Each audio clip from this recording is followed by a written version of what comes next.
அன்பான பெரியவர்களே, தாய்மார்களே, பேச்சு போட்டியின் போட்டியாளர்களே,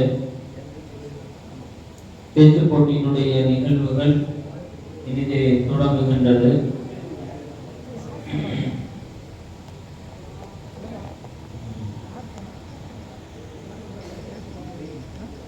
அடுத்ததாக போட்டியாளர்களுடைய வரிசையிலே மசூதா பர்வீன்.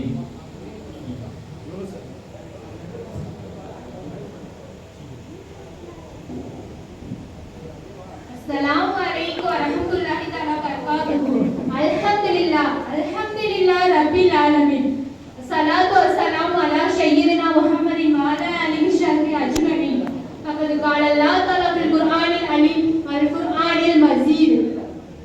நாம் அனைவரையும் இங்கு ஒன்று கூட்டியது போல் நாளை மறுமையில் சொர்க்கத்தில் உயர்ந்த சொர்க்கமாகிய ஜன்னத்துல் ஃபிர்தௌஸ் சொர்க்கத்தில் நம் அனைவரையும் ஃபாத்திமா ரலியல்லாஹு அன்ஹா அவர்களுடன் நம் அனைவரையும் ஒன்று சேர்ப்பானாக. அக்காலத்தில் பெண்கள் என்றால் முகம் சுளித்து முகம் கருத்து வெறுத்த காலத்தை கடந்து இஸ்லாம் என்றால் பரக்கத், பெண்கள் பரக்கத் என்ற இஸ்லாத்தில் நம்மை சங்கமித்த அல்லாஹ்வுக்கே எல்லா புகழும் உண்டாகட்டுமாக. துஆ செய்த வண்ணம் என் உரையை ஆரம்பம் செய்கிறேன். நான் எடுத்துக்கொண்ட தலைப்பு பெண்ணுரிமை காத்த நபிகளார். அஊது பில்லாஹி மினஷ் ஷைத்தானிர் ரஜீம். பிஸ்மில்லாஹிர் ரஹ்மானிர் ரஹீம். அலா தக்துல் அவ்லாதகும் ஹஷ்யதல் இம்லாக். நஹ்னு நர்சுகுஹும் இய்யாகும். இன்ன கதலஹும் கான ஃபிதுஅன் கபீரா. வறுமைக்கு அஞ்சி உங்கள் குழந்தைகளை கொலை செய்யாதீர்கள். அவர்களுக்கும் உங்களுக்கும் நாமே உணவளிக்கிறோம். அவர்களை கொல்வது பெரும் குற்றமாகும் என்று திருக்குறானில் அல்லாஹ் கூறுகிறான். தாஹா நபி வராதிருந்தால் நல்லவை நசித்து அல்லவை ஆட்சி செய்த கிபி 500ஆம் நூற்றாண்டு வரலாற்றில் இருண்ட காலம். கருவிலே கண்டறிய கருவிகளின்மையால் 10 திங்கள் பெண் சிசு வாழ்ந்தது. இறக்கவே பிறந்த நற்பெண்கள் இருந்தவர்களையோ இன்னும் கொடூரம். வீதி வீதியாய் விலை கூவி விற்றனர். மலிவு விலையில் மங்கை மட்டுமல்ல, ஆடவரும் பாகலம், அடிமை வியாபாரம், அற்ப காரணங்களுக்கால் அடிக்கடி யுத்தங்கள், மொத்தத்தில் மக்களாய் மானுடம். மாணவி மட்டும் வராதிருந்தால் மானுடம் அன்றே அழிந்திருக்கும். நபி ஸல்லல்லாஹு அலைஹி வஸல்லம் இந்த மண்ணுலகில் தோன்றுவதற்கு முன்பு பெண்ணுக்கு ஆத்மா இருக்கிறதா, அவள் மனித பிறவியா என்று விவாதம் செய்யும் அளவிற்கு பெண் மிகவும் மோசமான நிலையில் வாழ்ந்திருக்கிறார். அரபியர்கள் பெண் குழந்தை பிறந்தால் உயிருடன் புதைப்பதை வழக்கமாக கொண்டிருந்தார்கள். அப்படி அவள் உயிர் வாழ்ந்தாலும் ஆண்களுக்கு அடிமைப்பட்டு கிடக்க வேண்டுமே என்ற நிலையே முன்பு இருந்தது. நபி ஸல்லல்லாஹு அலைஹி வஸல்லம் இந்த மண்ணுலகில் தோன்றியதற்கு பிறகு அவளுக்கும் ஆத்மா இருக்கிறது, அவளும் மனித பிறவி என்பதை இஸ்லாமின் மூலம் ஓங்கி ஒழித்தார். இன்னும் பெண் குழந்தை பிறந்தால் உயிருடன் புதைப்பதை வழக்கமாக கொண்டிருந்த அரபு சூழலில் பெண் குழந்தை பிறந்தால் நற்செய்தி என்று இஸ்லாம் பறைசாற்றியது. பெண் குழந்தை பெற்றெடுத்த பெற்றோருக்கு இறைவன் புறத்தில் இருந்து வாழ்த்தும் நற்செய்தி உண்டு என்று நபி ஸல்லல்லாஹு அலைஹி வஸல்லம் அவர்கள் எடுத்தெழுப்பினார். இன்னும் பெண் குழந்தைகளை வெறுக்காதீர்கள், பெண் குழந்தைகளை நீங்கள் வெறுக்கிறீர்கள் என்று கேள்விப்பட்டால் சொர்க்கத்தின் வாடையை கூட நீங்கள் நுகர மாட்டீர்கள் என்று நபி ஸல்லல்லாஹு அலைஹி வஸல்லம் அவர்கள் எச்சரித்தும் இருக்கிறார். இன்னும் பெண்கள் அமானிதமானவர்கள், அவர்களை பற்றி நாளை நீங்கள் மறுமையில் விசாரிக்கப்படுவீர்கள். இன்னும் பெண்கள் கண்ணாடி கோலை ஒப்பிட்டு நபி ஸல்லல்லாஹு அலைஹி வஸல்லம் அவர்கள் வர்ணித்தும் இருக்கிறார். இது ஒரு சம்பவத்தின் மூலம் நான் விளக்குகிறேன்.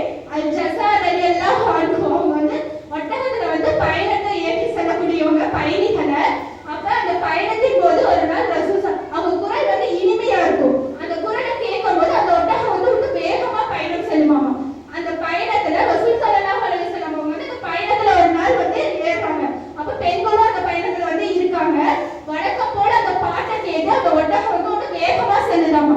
அப்ப ரசூல் ஸல்லல்லாஹு அலைஹி வஸல்லம் அவங்க சொல்றாங்க, ஒட்டகத்தின் மீது கண்ணாடி குவளைகள் இருக்கின்றன, கவனம் அதிகம். அல் ஜஸா ரலியல்லாஹு அன்ஹு அப்படின்னு சொல்லி ரசூல் ஸல்லல்லாஹு அலைஹி வஸல்லம் அவங்க பெண்களை கண்ணாடி குவளைக்கு ஒப்பிட்டு அவங்க வர்ணிக்கிறாங்க. ஒட்டகம் வேகமா செல்லும் போது பெண்கள் திடுக்கிடுவாங்க, அவங்களுக்கு சிரமமா இருக்கும். இது இஸ்லாத்தின் மூலம் பெண்களின் மீது ரசூல் ஸல்லல்லாஹு அலைஹி வஸல்லம் இரக்கத்தின் வெளிப்பாடா இருக்குது. பல உரிமைகளை திருக்குறான்ல அல்லாஹ் பெண்களுக்கு வழங்கி இருக்கிறார். திருமணத்தின் போது கணவனை தேர்ந்தெடுக்கும் உரிமை, அத்திருமணத்தின் போது மகர் தொகை பரிசு தொகையை பெறும் உரிமை, அத்திருமண உறவு நீடிக்காமல் இருப்பதற்கான சாத்தியத்தை இழக்கும் போது அதிலிருந்து விடுபடுவதற்கான குல உரிமையும் பெண்களுக்கு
கண்ணியமாக இருப்பார்.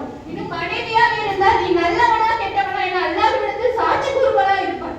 இன்னும் தாயாக இருந்தால் அவர் பாதத்தின் கீழ் சொர்க்கம் இருக்கிறது என்று ஒரு பெண் எடுக்கும் ஸ்தானம்.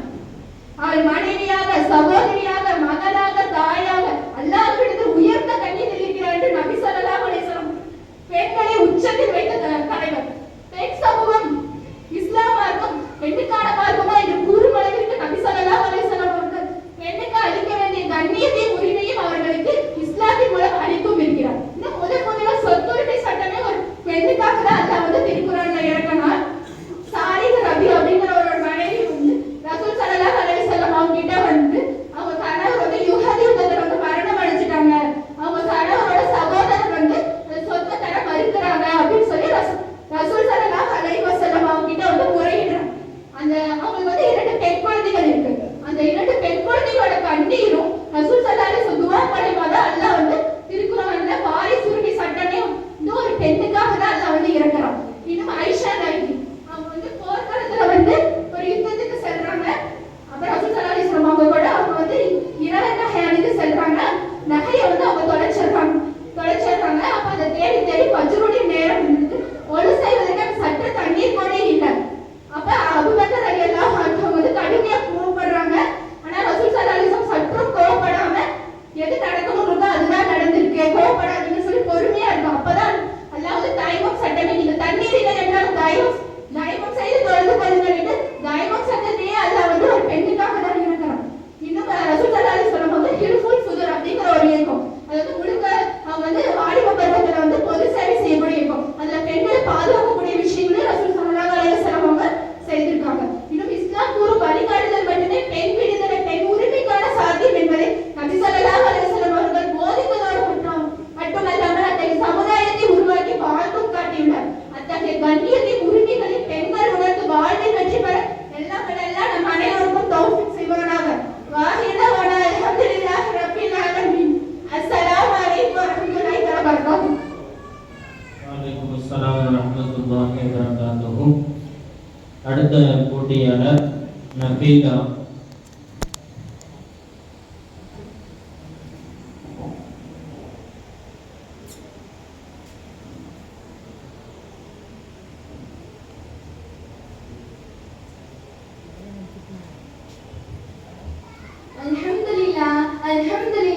அல்ஹம்துலில்லாஹி ரப்பில் ஆலமீன். நஹ்மதுஹு வ நுஸல்லி அலா ரசூலில் கரீம். அம்மா பஅத். ஃபகத் قال الله تعالى في القرآن الكريم بعد أعوذ بالله من الشيطان الرجيم بسم الله الرحمن الرحيم يا أيها الذين آمنوا دخلوا في السلم كافة صدق الله العلي العظيم. قال رسول الله صلى الله عليه وسلم إنما بعثت لأتمم مكارم الأخلاق أو كما قال عليه الصلاة والسلام. ஏக வல்லவனாம் அல்லாஹ் தஆலாவுக்கே புகழ் அனைத்தும் உரித்தாக்குக.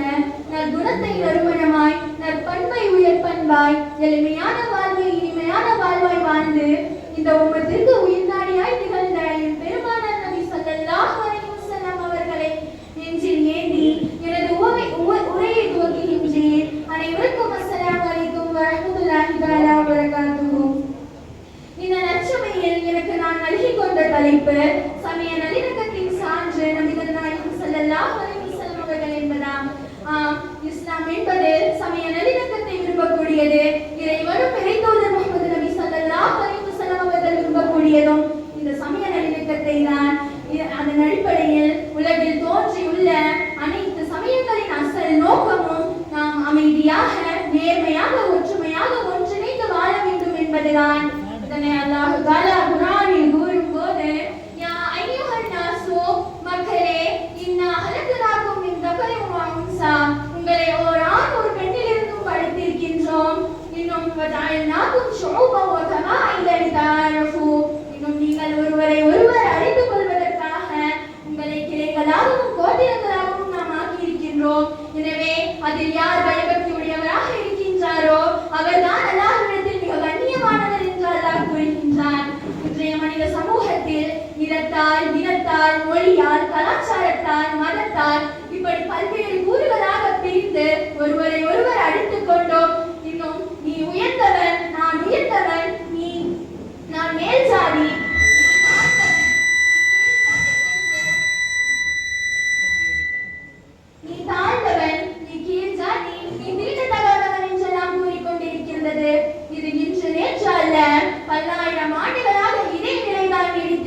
இருக்கின்றது. முஹம்மது நபி ஸல்லல்லாஹு அலைஹி வஸல்லம் அவர்கள் நபியாக ஆக்கப்பட்டதற்கு முதல் காரணம் மனிதாபிமானம், மனித நேயம், ஒற்றுமை, சகோதரத்துவம் இவைகளை ஏற்படுத்துவதற்காகத்தான். அதற்காக முஹம்மது நபி ஸல்லல்லாஹு அலைஹி வஸல்லம் அவர்கள் 23 ஆண்டுகள் அரும்பாடுபட்டிருக்கின்றார்கள். அதில் வெற்றியும் கண்டுள்ளார்கள்.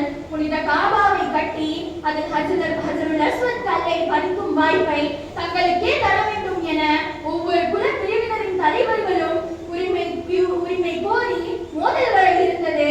ஆனால் காலையில் காபாவிற்குள் வந்த இளைஞரான முஹம்மது நபி ஸல்லல்லாஹு அலைஹி வஸல்லம் அவர்களுக்கு அந்த வாய்ப்பு கிடைத்தது. ஆனால் உத்தம நபி ஸல்லல்லாஹு அலைஹி வஸல்லம் அவர்கள் ஒற்றுமையை நிலைநாட்டி சமய நல்லிணக்கத்தை ஏற்படுத்துவதற்காக அந்த கல்லை ஒரு துணியில் வைத்து அனைவரும் சேர்ந்து காபாவில் பதித்து ஒற்றுமையினுடைய வெற்றியை அந்த அரபியர்களுக்கு தெரியப்படுத்தினார்கள்.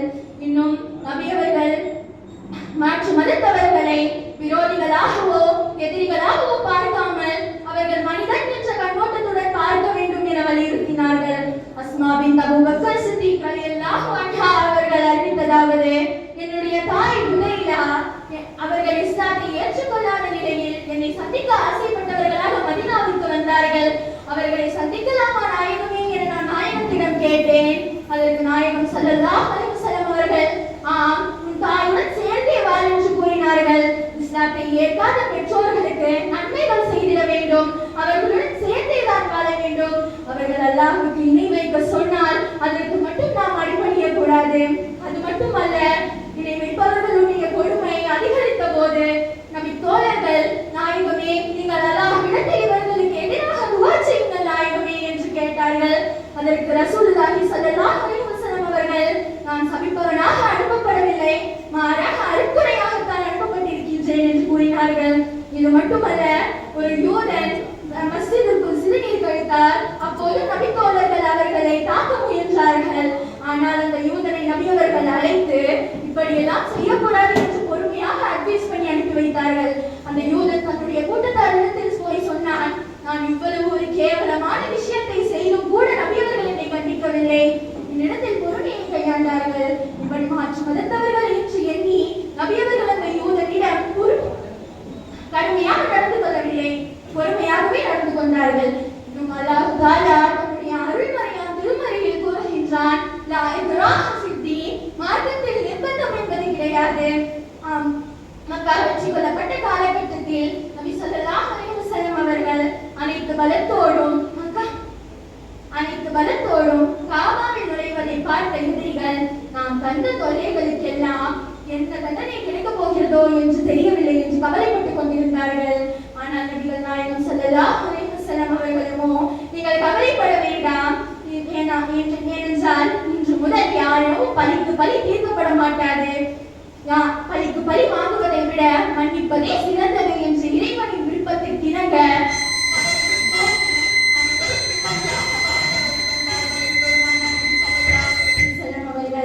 இன்னும் யாரையும் கண்டிக்கவும் இல்லை, தண்டிக்கவும் இல்லை, இன்னும் ஒருபோதும் நிர்பந்திக்கவும் இல்லை.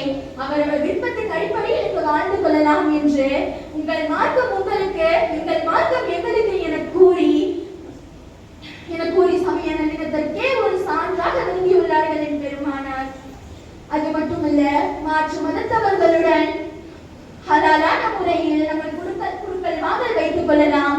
நபிகள் நாயகம் ஸல்லல்லாஹு அலைஹி வஸல்லம் அவர்கள் 20 சாண கோதுமையை தங்களுடைய இரும்பாலான கவசத்தை ஒரு யூதனிடம் அடமானம் வைத்து அவர்கள் பெற்றுக்கொண்டார்கள். இப்படி எல்லா மக்களுடனும் எல்லா மதத்தவருடனும் அன்பாக இணக்கமாக வாழ்ந்துள்ளார்கள் நபி அவர்கள். மதங்களை விடவும் மனிதாபிமானம் முக்கியமானது. தான் சார்ந்த சமயத்தின் பற்று மற்றவர்கள் மீது விரோதம் கொள்ளவோ அவர்களை வெறுக்கவோ காரணமாக அமைந்து விடலாகாது என சமய நல்லிணக்கம் போதிக்கிறது இஸ்லாம். சமய நல்லிணக்கம் காப்பதுதான் இறைதூதரின் போக்கும் ஆகும். இன்னைக்கு காட்டுல விலங்குகள் கூட அங்க ஒற்றுமையா தான் இருக்கு. ஆனா நம்ம இந்த மனித சமூகத்துல நம்ம தான் ஒற்றுமையே இல்லாம இருக்கோம், இணக்கமே இல்லாம இருக்கோம். அப்படிதான் ஒரு ஊர்ல ஒரு யானையை கொண்டு வந்து வைக்கிறாங்க. அந்த யானைக்கு ஊர் யானைக்கு பெயர் சூட்டுறாங்க. அதாவது அந்த ஊரினுடைய தேவைகளை எல்லாம் பூர்த்தி செய்வதற்காக அந்த யானை வைக்கப்படுது. இப்பொழுது சில இந்து சகோதரர்கள் வர்றாங்க, அந்த யானையினுடைய நெற்றியில பட்டையை தான் போடணும்னு சொல்றாங்க. சில கிறிஸ்துவ சகோதரர்களும் வர்றாங்க, வந்துட்டு சிலுவையுடைய சிம்பலை தான் போடணும்னு சொல்றாங்க அதனுடைய நெற்றியில. சில முஸ்லிம் சகோதரர்களும் வந்துட்டு அதனுடைய நெற்றியில பிறையுடைய சிம்பலை தான் போடணும்னு சொல்றாங்க. இப்படியே பேசி பேசி சண்டை பிடிச்சிட்டு மறுநாள் காலையில விழிச்சு பார்த்தப்போ அந்த யானையவே காணமா. யானை இவங்க பேச்செல்லாம் கேட்டு ஓடி போயிடுச்சான். அப்போ ஒருத்தர் சொன்னாராம், அது மதம் பிடிச்சு வெறி பிடிச்சு ஓடி இருக்கும்னு. அப்போ ஒரு அறிவாளி சொன்னாராம், அது மதம் பிடிச்சு ஓடி போகல, எந்த ஒரு மதமும் பிடிக்காதனால ஓடி போயிடுச்சுன்னு சொன்னாராம். பிற மத தெய்வங்களை நீங்கள் திட்டாதீர்கள். அப்படி நீங்கள் திட்டுவதன் மூலம் உங்களின் தப்பை அவர்கள் திட்டுவதற்கு நீங்கள் வழிவகுக்காதீர்கள் என சமய நல்லிணத்திற்கு ஒரு நபியவர்கள் செய்த ஒரு உபதேசம் போல் யாரும் இதுவரை செய்ததில்லை. அவர் மதம் அவருக்கு என அஹ்மது நபியை விட இப்படி யாரும் உணர்த்தி காட்டிட முடியாது. இன்னும் நபியவர்கள் பற்றி மகாத்மா காந்தி என்ன கூறுகிறார் என்று தெரியுமா? பல கோடி மனித இதயங்களை கத்தி இன்றி இரத்தம் இன்றி வெற்றி கொண்ட மாமனிதர் நபி ஸல்லல்லாஹு அலைஹி வஸல்லம் அவர்களுடைய தன்மைகளை அறிய நான் ஆசைப்படுகிறேன் என்று கூறினார். அன்று இஸ்லாத்தை பற்றியும் நபியவர்களை பற்றியும் விமர்சிக்கும் பேனாக்களுக்கும் வசைபாடும் நாவுகளுக்கும் காந்தியடிகளுடைய இந்த வார்த்தைகள் தக்க பதிலாக அமைந்தது. அது மட்டுமில்ல, உலகில் தலை சிறந்த 100 பேரை தேர்ந்தெடுத்து அதில் முதல் வரிசையில் நபிகளாரை வைத்திருக்கிறார் மைக்கேல் ஹார்ட். இப்படி பல வரலாற்று சான்றுகள் உள்ளது நபியவர்களுடைய சமய நல்லிணக்கத்திற்கு. அல்லாஹ் தஆலா நபியவர்களை ரஹ்மத்துல் ஆலமீன் என்று சொல்கின்றான். ரஹ்மத்துல் ஆலமீன் என்றால் ஈருலக மக்கள் அனைவரது அருட்கொடை என்று பொருள். நம்ம சமுதாயத்திற்கு மட்டும் அருட்கொடையாக நபியவர்கள் இருந்திருந்தால் இப்படி அல்லாஹ் பெயர் சூட்டி இருக்க மாட்டான். ஆகவே நாம் நபியவர்களுடைய உம்மத்தாக இருக்கக்கூடிய நாம் அந்த சமய நல்லிணக்கத்தை உயிர் மூச்சாக போதித்து வாழ வேண்டும். இன்ஷா அல்லாஹ் தௌஃபீக் செய்வானாக. நபி பற்றி இந்த நற்சபையில் பேச சில மணித்துளிகளுக்கு, இந்த வாய்ப்பளித்த சில மணித்துளிகளுக்கு ஜஸாகுமுல்லாஹ் கைரன் கதீரன் என்று கூறி எனது உரைக்கு திரையிடுகிறேன். வாஹிர் தஅவானா அல்ஹம்துலில்லாஹி ரப்பில் ஆலமீன். அஸ்ஸலாமு அலைக்கும் வரஹ்மத்துல்லாஹி தஆலா வபரகாத்துஹு. வலைக்கும் அஸ்ஸலாம் வரஹ்மத்துல்லாஹி வபரகாத்துஹு. ஹாலிதா Parveen.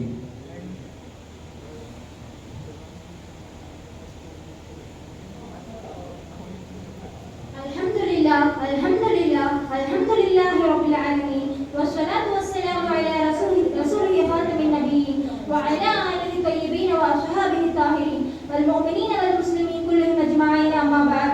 Faqad qala Allah ta'ala fil Qur'an al-Karim ba'da a'udhu billahi minash shaitanir rajim. Bismillahir rahmanir rahim. Yuhillu lahum at-tayyibati wa yuharrimu 'alayhim al-khaba'ith. Sadaqallahul 'alim. Qala Rasulullah sallallahu alayhi wa sallam, kullu muskirin haram, qaliluhu wa kathiruhu haram. Aw kama qala alayhi salatu wassalam. அளவற்ற அருளாளரும் நிகரற்ற அன்புடையோருமாகிய அல்லாஹ்வின் திருப்பெயராலும் கண்மணி நாயகம் ஸல்லல்லாஹு அலைஹி வஸல்லம் அவர்களின் துஆ பரக்கத்தாலும் இந்நற்சபையில் கூடியிருக்கும் அனைவருக்கும் சலாம் உரைத்து என் உரையை ஆரம்பம் செய்கின்றேன். அஸ்ஸலாமு அலைக்கும் வரஹ்மத்துல்லாஹி தஆலா வபரகாத்துஹு. இந்நற்சபையில் நான் பேச எடுத்துக்கொண்டுள்ள தலைப்பு போதையை ஒழித்த நபிகள் நாயகம் ஸல்லல்லாஹு அலைஹி வஸல்லம் அவர்கள் என்பதாம். ஆம், அல்லாஹ்வின் நல்லடியார்களே, அல்லாஹ் தஆலா திருக்குர்ஆனில் நபி ஸல்லல்லாஹு அலைஹி வஸல்லம் அவர்களை பற்றி கூறுகிற ஒரு இடத்தில் அவர்களின் சிறப்புத்தன்மையை கூறும்போது இப்படி சொல்கிறான். யுஹில்லுல்லாஹு தய்யிபாத்தி வ யுஹர்ரிமு அலைஹிம் அல்-கபாயிஸ். நபிகள் ஸல்லல்லாஹு அலைஹி வஸல்லம் அவர்கள் நல்லவைகளை எல்லாம் ஹலாலாக்கி தந்தார்கள், மானக்கேடான அசிங்கமானவற்றையெல்லாம் அவர்கள் தடை செய்தார்கள் என்று சொல்கிறான். இந்த இஸ்லாமிய மார்க்கத்தின் உயர்ந்த அம்சம் என்னவென்றால் இந்த மார்க்கத்திலே அனுமதிக்கப்பட்டவைகள் அனைத்தும் அழகானவை, தடுக்கப்பட்டவைகள் அனைத்தும் அசிங்கமானவை. எதுவெல்லாம் இந்த மார்க்கத்தில் தடுக்கப்பட்டிருக்கிறதோ அது எல்லாம் ஒருவரை யோசித்து பார்த்தால் புரியும். வட்டியாகட்டும், விபச்சாரமாகட்டும், சூதாகட்டும், கொலையாகட்டும், கொள்ளையாகட்டும், இவைகள் எல்லாம் அசிங்கமானவைகள். எனவே இவைகளை மார்க்கம் தடுத்திருக்கிறது. அந்த வரிசையில் இறைவன் மதுவையும் போதை தரக்கூடிய எல்லாவற்றையும் தடை செய்திருக்கிறான். காரணம், மனிதன் தன்னை தானே அழித்துக் கொள்ளக்கூடிய ஒரு சூழல் இந்த குற்றங்களினால் உருவாகிறது. இன்னும் இந்த மார்க்கம் தன்னுடைய எல்லா நிலைகளிலும், எல்லா சட்டங்களிலும், எல்லா வாழ்வியல் சூழ்நிலைகளை எடுத்து கூறும் போதும் மார்க்க பாதுகாப்பு, உயிர் பாதுகாப்பு, அறிவு பாதுகாப்பு, பரம்பரை பாதுகாப்பு என்ற 5 விதமான பாதுகாப்புகளை உள்ளடக்கியதுதான் மார்க்க சட்டங்கள் அனைத்தும். மார்க்கத்தால் தடுக்கப்பட்டிருக்கிற சில விஷயம் உன் பொருளாதாரத்தை, உன் உயிரை, உன் அறிவை பாதிக்கும், ஏன் உன் வம்சத்திற்கு கூட கேடு ஏற்படுத்தும் என்று எதுவெல்லாம் இந்த 5 விதமான பாதுகாப்பிற்கு கேடு விளைவிக்குமோ அதையெல்லாம் தடை செய்தார்கள். அந்த வரிசையில் போதை தரக்கூடிய மதுவிலே இருந்து இன்றைக்கு அதிக பயன்பாட்டில் இருக்கிற கஞ்சா வரைக்கும் அத்தனையும் இவைகளில் அடங்கும். இவைகள் எல்லாம் மார்க்கத்தில் தடுக்கப்பட்டிருக்கிறது. ஆயிஷா ரலியல்லாஹு அன்ஹா சொல்கிறார்கள், நஹா அன் குல்லி முஸ்கின் முஃபத்தரின். நபிகள் நாயகம் ஸல்லல்லாஹு அலைஹி வஸல்லம் அவர்கள் முஸ்கின் முஃபத்திர் போதை தரும் எல்லாவற்றையும் அவர்கள் தடை செய்தார்கள் என்று சொல்கிறான். போதை தரும் எல்லாவற்றையும் அவர்கள் தடை செய்தார்கள் என்று சொல்கிறான். போதை தரும் எல்லாவற்றையும் அவர்கள் தடை செய்தார்கள் என்று சொல்கிறான். மனிதனை ஒரு விதமான விதப்பு தன்மையில கொண்டு வந்து விடுகிற அனைத்து வஸ்துக்களையும் நபி ஸல்லல்லாஹு அலைஹி வஸல்லம் அவர்கள் தடை செய்தார்கள். இன்றைக்கு தமிழகத்தினுடைய முஸ்லிம் சமுதாயத்திற்கிடையில், தமிழகத்தினுடைய முஸ்லிம் இளைஞர்களுக்கிடையில் சொல்வதற்கு மிக வருத்தமாக இருக்கிற செய்தி, கஞ்சா பயன்பாடு மிக அதிகமாக இருக்கிறது. இது போன்ற போதைப் பொருட்களை வைப்பது, உபயோகிப்பது, அன்பு பரிசாக கொடுப்பது, இன்னும் விற்பனை செய்வது இவைகள் எல்லாம் ஹராம். மேலும் இவைகளில் வேலை பார்ப்பதும் ஹராம். ஒரு முஸ்லிம் அவன் கண்ணியமானவன், அவன் வாழ்க்கை கண்ணியமானது, அவன் வார்த்தை கண்ணியமானது, ஏன் அவன் நடைமுறை பாவனை அனைத்தும் கண்ணியமானது. ஒரு முஸ்லிம் இது போன்ற மானக்கேடானவைகளில் கை வைக்க மாட்டார் என்பதுதான் இஸ்லாமிய கோட்பாட்டின் யதார்த்தமான அம்சம். சஹாபாக்களின் வரலாறுகளை பார்த்தால் புரியும். மது அனுமதிக்கப்பட்டிருந்த காலத்தில் கூட இஸ்லாத்தில் சேர்வதற்கு முன்னாலேயே பல சஹாபாக்கள் மதுவை தொட்டதில்லை, போதை தருகிற எதையும் அவர்கள் உட்கொள்ளவில்லை என்ற வரலாற்றை பார்க்கிற போது மார்க்க சட்டமாக இதை தடை என்று சொல்ல பின்னாலும் இவைகளை பயன்படுத்துபவர்களை என்னவென்று சொல்வது? சமீப காலங்களில் ஊடகங்களில் பார்த்திருப்பீர்கள், விற்பவனும் முஸ்லிமாக காட்டப்படுகிறான், வாங்குபவனும் முஸ்லிமாக காட்டப்படுகிறான். உண்மை அல்லாஹ்வுக்கு தெரியும். ஆனால் இது உண்மையானால் ஒரு முஸ்லிம் எப்படி இந்த போதைப் பொருளை விற்கிறான்? ஒரு முஸ்லிம் எப்படி இந்த போதைப் பொருளை வாங்குகிறான்? சப்ளையர்களில் இருந்து, கடத்தி கொண்டு வருபவர்களில் இருந்து, பயிரிடுபவர்களில் இருந்து அதை கொண்டு வந்து வாடிக்கையாளர்களிடத்தில், குறிப்பாக இளைஞர்களின் கையில் கொண்டு வந்து சேர்க்கிற வரை முஸ்லிம்கள் இருக்கிறார்கள் என்று சொன்னால் இது ஒட்டுமொத்த சமுதாயத்தின் மீது ஏற்படுத்தப்பட்ட கேவலம் அல்லவா? அல்லாஹ் குர்ஆனில் கூறுகிறான். போதை தருகிற வஸ்துக்களை பற்றி பேசும்போது சொல்கிறான், யுரீது ஷைத்தான் அய்யூகிய பைனக்கும் அதாவத வல் பக்தா. இது பகைமையையும் விரோதத்தையும் கொண்டு வரும் என்கிறான். நமக்கு ஆச்சரியமாக இருக்கிறது, மது குடிக்கிற போது அல்லது வேறு ஏதாவது போதைப் பொருள் பயன்படுத்துகிற போது போதை ஏறும், உடலுக்கு கேடு விளைவிக்கும், உடல் நாசமாகிவிடும் என்று மருத்துவ ரீதியாக சொல்வார்கள். ஆனால் குர்ஆன் பேசுகிறது, ஷைத்தான் போதைப் பொருட்கள் மூலம் பகைமையையும் விரோதத்தையும் கொண்டு வருகிறான் என்று சொல்கிறது. இது போன்று குர்ஆன் சொல்வதை பார்க்கும்போது கஞ்சா போன்றவற்றினால் இப்போது ஏற்படும் படுகொலைகளை பார்க்கிறோம். ஒரே ஒரு கப் சாராயம் ஹராம் அலைஹி ராயஹத்துல் ஜன்னா, சொர்க்கத்தின் வாசம் கூட அவனுக்கு ஹராம், உள்ளே பிரவேசிப்பதல்ல, சொர்க்கத்தின் வாடையை கூட அவன் நுகர முடியாது என்று ஒரு கப் மதுவிற்கு இந்த கேடு என்றால் வாரத்தோறும் குடிப்பதை வழக்கமாக்கி கொண்டு வருபவர்கள் வள்ளல் நபியை முன்னோடியாக கொண்டிருக்கிற தலைமுறை என்கிற போது வெட்கம் தலைமுறைய வைக்கிறது. இன்றைக்கு பொதுவாகவே தமிழகத்தில் இளைஞர்கள் போதைக்கு அடிமையாக இருக்கிறார்கள். மதுவை குடிக்கிறானோ இல்லையோ, வேறு விதமான போதைகள், மாத்திரைகள், ஊசிகள், பவுடர்கள், சில பேர் ஏதோ சிரப் வாங்கி 2-3 பாட்டில்கள் குடிக்கிறார்கள். இந்த மாதிரி போதைக்கு அடிமையாக இருக்கிற முஸ்லிம் இளைஞர்களை என்னவென்று சொல்வது?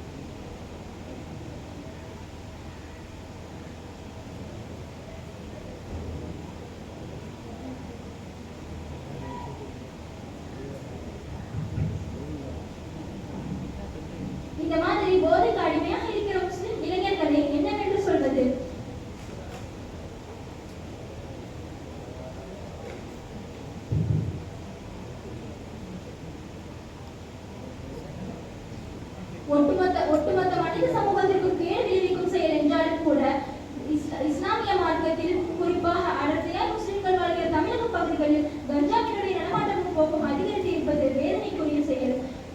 தொடர்ந்து கஞ்சாவும் படுகொலையும் தமிழகத்தில் அதிகரித்துக் கொண்டிருப்பது மிகவும் வேதனைக்குரிய செயல். எனவே இளைஞர்களை, இளம் பெண்களை தங்கள் வீட்டிலே வைத்திருக்கிற பள்ளிக்கூடத்திற்கும் கல்லூரிக்கும் அனுப்பி வைக்கிற பெற்றோர்கள் தயவு செய்து உங்கள் பிள்ளைகளின் நடவடிக்கைகளை கண்காணியுங்கள். வெறுமனே அவர்களின் மொபைல் போனின் தரவுகளை பார்ப்பதற்கு அவர்களின் நடவடிக்கைகளில் சற்று கவனம் செலுத்துங்கள். கொடுமை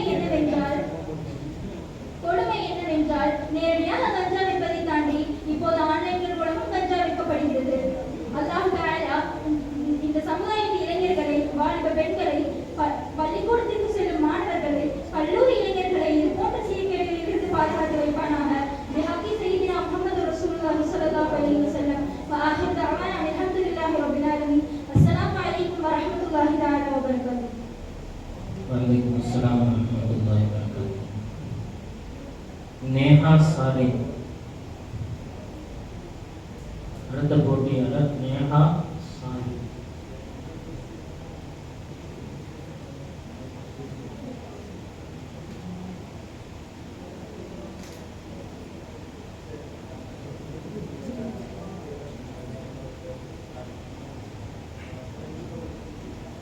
அழகு தமிழில் பேச வந்ததை கேட்டறிய வீற்றிருக்கும் என் அன்பு தமிழ் நெஞ்சங்களே, அழகுக்கு ஒப்பனை தேவை, என் தமிழுக்கு ஒப்பனை தேவையில்லை.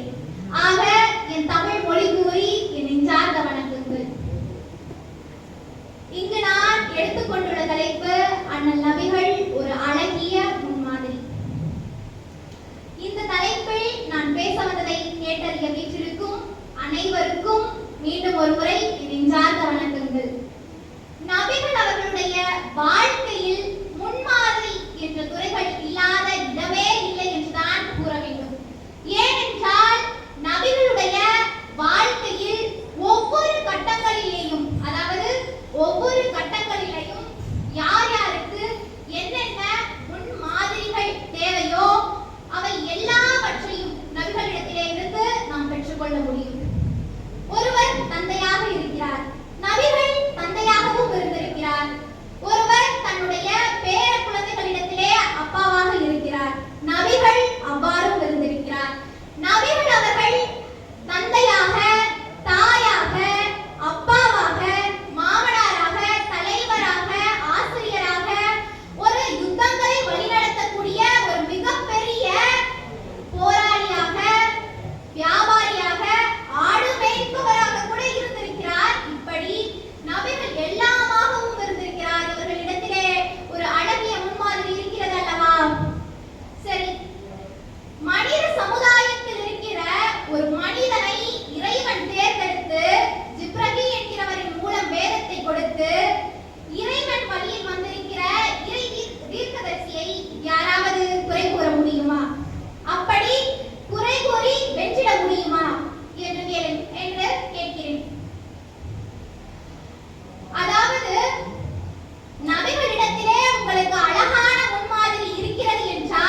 மகள் பாத்திமாவாக இருந்தாலும் திருடினாள் அவள் கையை வெட்டி விடுவேன் என்றார்.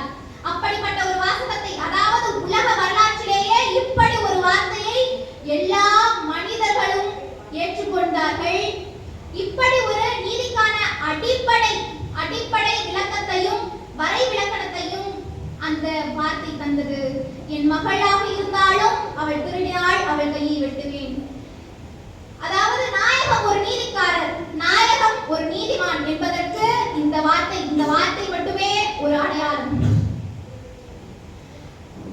அது மட்டுமா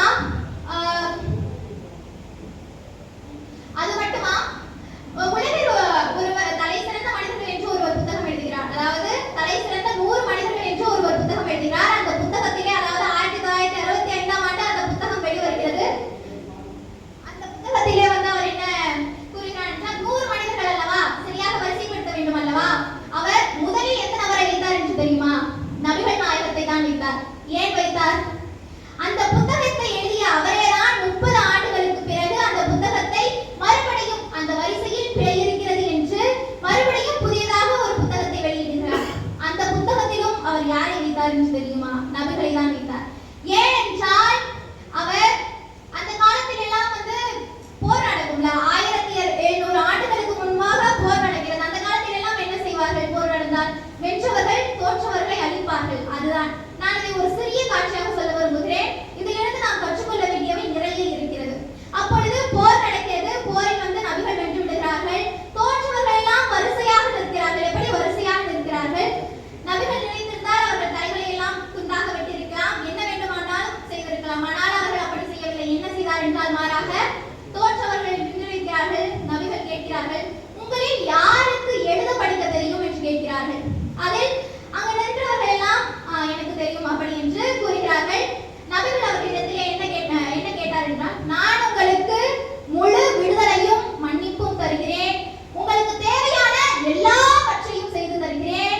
எங்கள் சமுதாயத்தில், எங்கள் சமூகத்தில், எங்கள் ஊரில் படிக்காத இருக்கிற குழந்தைகளுக்கு கல்வியை நீங்கள் கற்றுத்தர எங்களுக்கு உதவுவீர்களா என்று கேட்கிறார்கள். நன்றாக கவனியுங்கள் தோழர்களே. எப்படி என்றால், ஒரு எதிரியை கூட தங்களுடைய குழந்தைகளுக்கு ஆசிரியராக மாற்றியவர் ஒருவர் இருக்கிறார் என்றால் அது நபிகள் அவர்கள் மட்டும்தான். உலக வரலாற்றிலேயே ஒருவர் இருந்திருக்கிறார் என்றால் அது நபிகள் மட்டும்தான் என்று என்னால் கூற முடியும். இது மட்டுமா? நபிகள் எவ்வளவோ செய்திருக்கிறார்.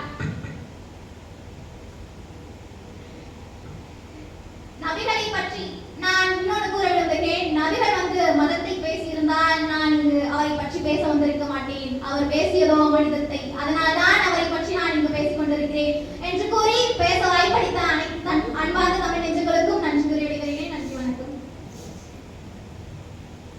அடுத்த போட்டியாளர் தஹசின் சோஃபியா.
அளவற்ற அருளாளனும் நிகரற்ற அன்புடனும் ஆகிய அல்லாஹ்வின் பெயரால் துவங்குகிறேன்.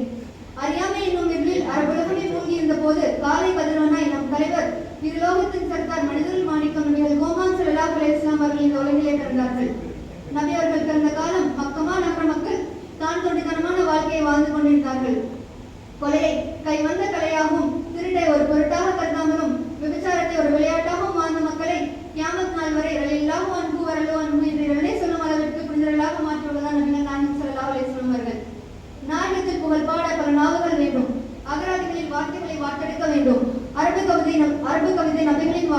4 வார்த்தைகள் உள்ள வரிகள் சொல்கிறேன். பல அல் உலா பிகமாலிஹி கஷஃபத் துஜா பிஜமாலிஹி ஹஸனத் ஜமீஹு சாலிஹி சல்லு அலைஹி வாலிஹி. இந்த 4 வரி கவிதையை ஒரு வரியில் சொல்ல வேண்டும் என்றால் தங்களின் இந்த 4 வரி கவிதையை ஒரு வரியில் சொல்ல வேண்டும் என்றால் தங்களின் பிறப்பை மறுபதிப்பு செய்ய இயலாது என்பதாகும். உருது கவிதை சொல்கிறேன். கலிமா மே முகமது ஹே நமாஸோ மே முகமது ஹே. நாயகமே தங்கள் கலிமாவிலும் இருக்கிறீர்கள், தொழுகையிலும் இருக்கிறீர்கள். ஜஹான் தக் குதாஹி ஹே வான் தக் முஸ்தபா பி ஹே. எங்கெல்லாம் பெருத்தன்மை உள்ளதோ அங்கெல்லாம் தங்களின் அருத்தன்மை உள்ளது. இப்படி 1000 7 கடல் முழுவதும் எழுதி தீர்த்தாலும் 7 வானங்களை காகிதமாக்கினாலும் தாங்கள் தான் மறுவிழா முழுமதி. இருலகங்களின் அருப்பேராக 100 உலக நாயகன் அனுப்பி வைத்த சீதனம். எனவே பெண்ணும் இறைவனுக்கு இணையான துணை வைப்புகள் எல்லாம் தூர்க்க வந்த சரித்திரம். வெல்லாது வைத்தாலும் வெறுக்காத பீடைகளை உள்ளாவியால் வெளுக்கும் உலகத்தின் கலிமோற்றம். பெண் சிசுவை குழி தோண்டி பெருமையென குதித்தோரின் கண்ணை திறந்தவர்களை காட்டி வைத்த பெருநிதியம். காமப்படுகொலியில் காலமெல்லாம் கிடந்தோரின் சாம பெரும் பசியை போக்கிட வந்த மாமரன். நான் இங்கு அண்ணல் நபியின் சிறப்பை பற்றி பேச வந்திருக்கிறேன். படைப்பிலேயே சிறப்பு, அதன் சிறப்பை எப்படி கூற முடியும்? எந்த வார்த்தைகளை தேர்ந்தெடுப்பேன்? எழுதுவதற்கு எழுதுகோலை எங்கு கண்டுபிடிப்பேன்? எழுதுவதற்கு மையை எந்த கடலில் தேர்வு செய்வேன்? ஆனாலும் சொல்வேன், ஒப்புயர்வற்ற புட்மன குன்று நபிகள் நாயகம் ஸல்லல்லாஹு அலைஹி வஸல்லம் அவர்கள். ஒரு அழகை மிஞ்சிய மாமனிதர் நபிகள் நாயகம் ஸல்லல்லாஹு அலைஹி வஸல்லம் அவர்கள். மறக்கவும் முடியாத மகத்துவம் நபிகள் நாயகம் ஸல்லல்லாஹு அலைஹி வஸல்லம் அவர்கள். குந்து நபிய வாதம பைனரூபி வல்ஜசதி என்ற தந்தைக்கு முன்பே தோன்றிய தனிய நபிகள் நாயகம் ஸல்லல்லாஹு அலைஹி வஸல்லம் அவர்கள். அகில உலகத்தின் அற்படை நபிகள் நாயகம் ஸல்லல்லாஹு அலைஹி வஸல்லம் அவர்கள். இன்னும் வார்த்தைகள் உள்ளன, ஆனால் நேரம் தான் இல்லை. இறுதியாக என் அவாவும் துவாவும் உங்களின் மீது விலை போகாத அன்போடு செலவாத் சொல்லும் காரணத்தால் எங்கள் மன்னரின் சொன்னத்தில் மலர்காடாகும். ஆனால் ஒன்று மட்டும் நிச்சயம், நபி அவர்களை புகழ்வதில் மட்டும் ஈடேற்றமில்லை, அணுவாக நபிகள் நாயகம் ஸல்லல்லாஹு அலைஹி வஸல்லம் அவர்களை பின்பற்றுவதுதான் ஈடேற்றம் உள்ளது என்பது மறந்துவிடக் கூடாது. நபி வழி நடக்கும் செயலால் நல்ல சமுதாயத்தை உருவாக்கும். வாஹி தவான் அல்ஹம்துலில்லாஹி ரப்பில் ஆலமீன். அஸ்ஸலாமு அலைக்கும் வரஹ்மத்துல்லாஹி வபரகாத்துஹு. வலைக்கும் அஸ்ஸலாம் வரஹ்மத்துல்லாஹி வபரகாத்துஹு. பிருந்தா. அடுத்த போட்டியாளர் பிருந்தா.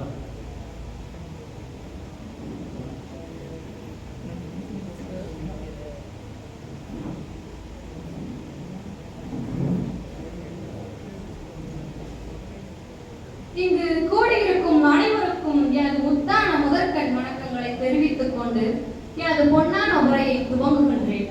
நான் இங்கு பேச எடுத்துக் கொண்டுள்ள தலைப்பு நபிகள் நாயகம் ஓர் அழகிய முன்மாதிரி. மக்கா நகரின் மன்னராய்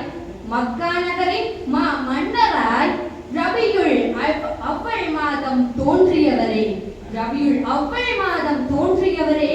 அமினா பெற்ற அற்புதமாய் எங்களுக்கு கிடைத்த நபிகள் நாயகம் அவர்களை பற்றி ஒரு சில வார்த்தைகள் பேச விரும்புகிறேன். விண்ணுலகம் போற்றும் நூதரே, மண்ணுலகம் போற்றும் தூதரே. விண்ணுலகம் போற்றும் நூதரே, மண்ணுலகம் போற்றும் தூதரே. கண்ணியம் நிறைந்த உன் முகத்தை புண்ணியம் பெற்றிருந்தால் ஒரு முறை பார்ப்பேனோ.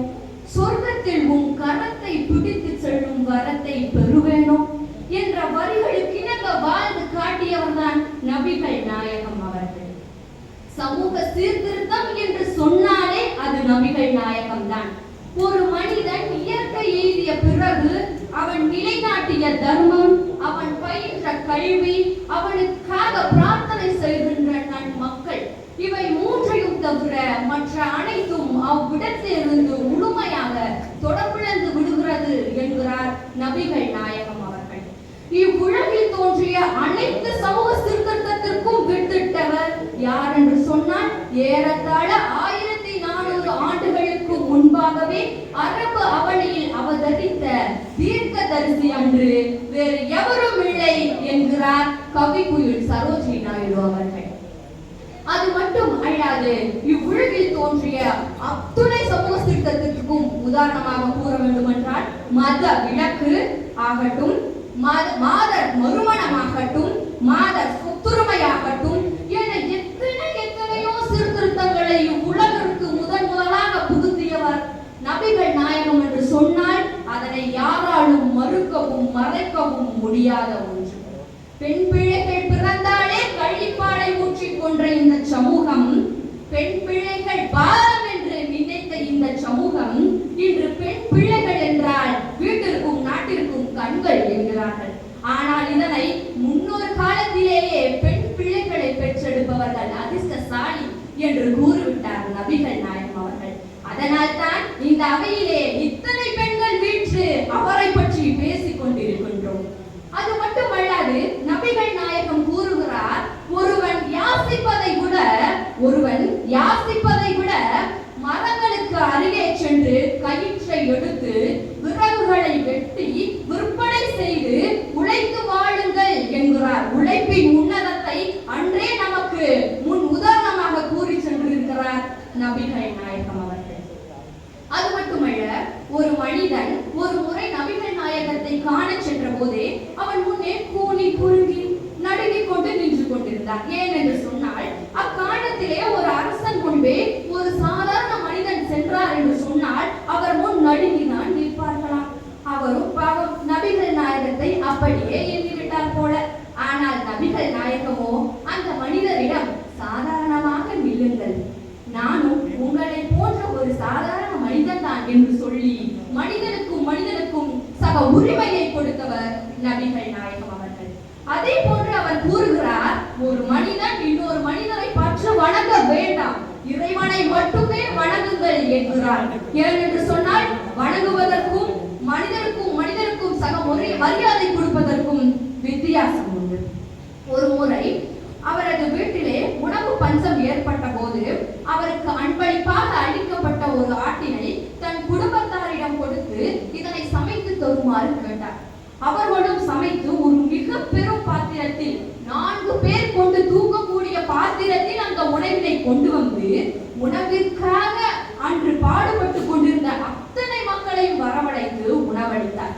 அப்படி உணவளிக்கும் போது அவரும் அந்த கூட்ட நெரிசலில் அமர்ந்திருந்தார். அப்பொழுது ஒரு கிராமவாசி அவரிடத்தை கேட்கிறார், ஏன் இவர்களோடு சேர்ந்து நீங்களும் அமர்கிறீர்கள், அவர் தான் தலைவர் அல்லவா என்று கேட்கிறார். அதற்கு அவரோ, அல்லாஹ் என்னை அடக்குமுறை செய்பவனாகவும், எப்படி அடக்குமுறை செய்பவனாகவும் மமதை பிடித்தவனாகவும் படைக்கவில்லை, பெருமை மிக்க அடியனாக படைத்திருக்கிறார் என்று கூறினார். அதிலிருந்து தெரிகிறது அல்லவா அவர் ஒரு சக மனிதரை எவ்வாறு மதிக்கிறார் என்று. நாமும் அவர் கூறிய அத்தனை வழிகாட்டுகளையும் பின்பற்றி அவரை முன் மாதிரியாக கொண்டு நம் வாழ்க்கையில் நடைபெற வேண்டும் என்று கேட்டுக்கொண்டு எனது வாய்ப்பை வைத்து நன்றி பாராட்டி விடைபெறுகின்றேன். 3 எழுத்தில் நன்றி கூறி 5 எழுத்தில் வணக்கம் சொல்லி 7 எழுத்தில் விடைபெறுகின்றேன். நன்றி.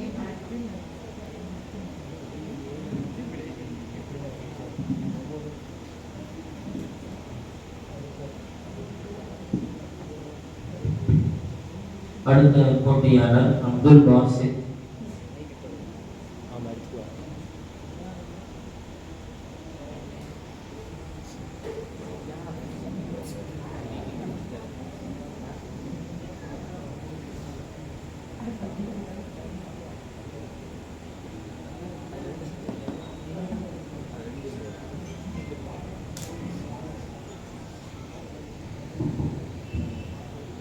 अल्हम्दुलिल्लाह नहमदुहु व नस्तईनुहु व नस्तगफिरुहु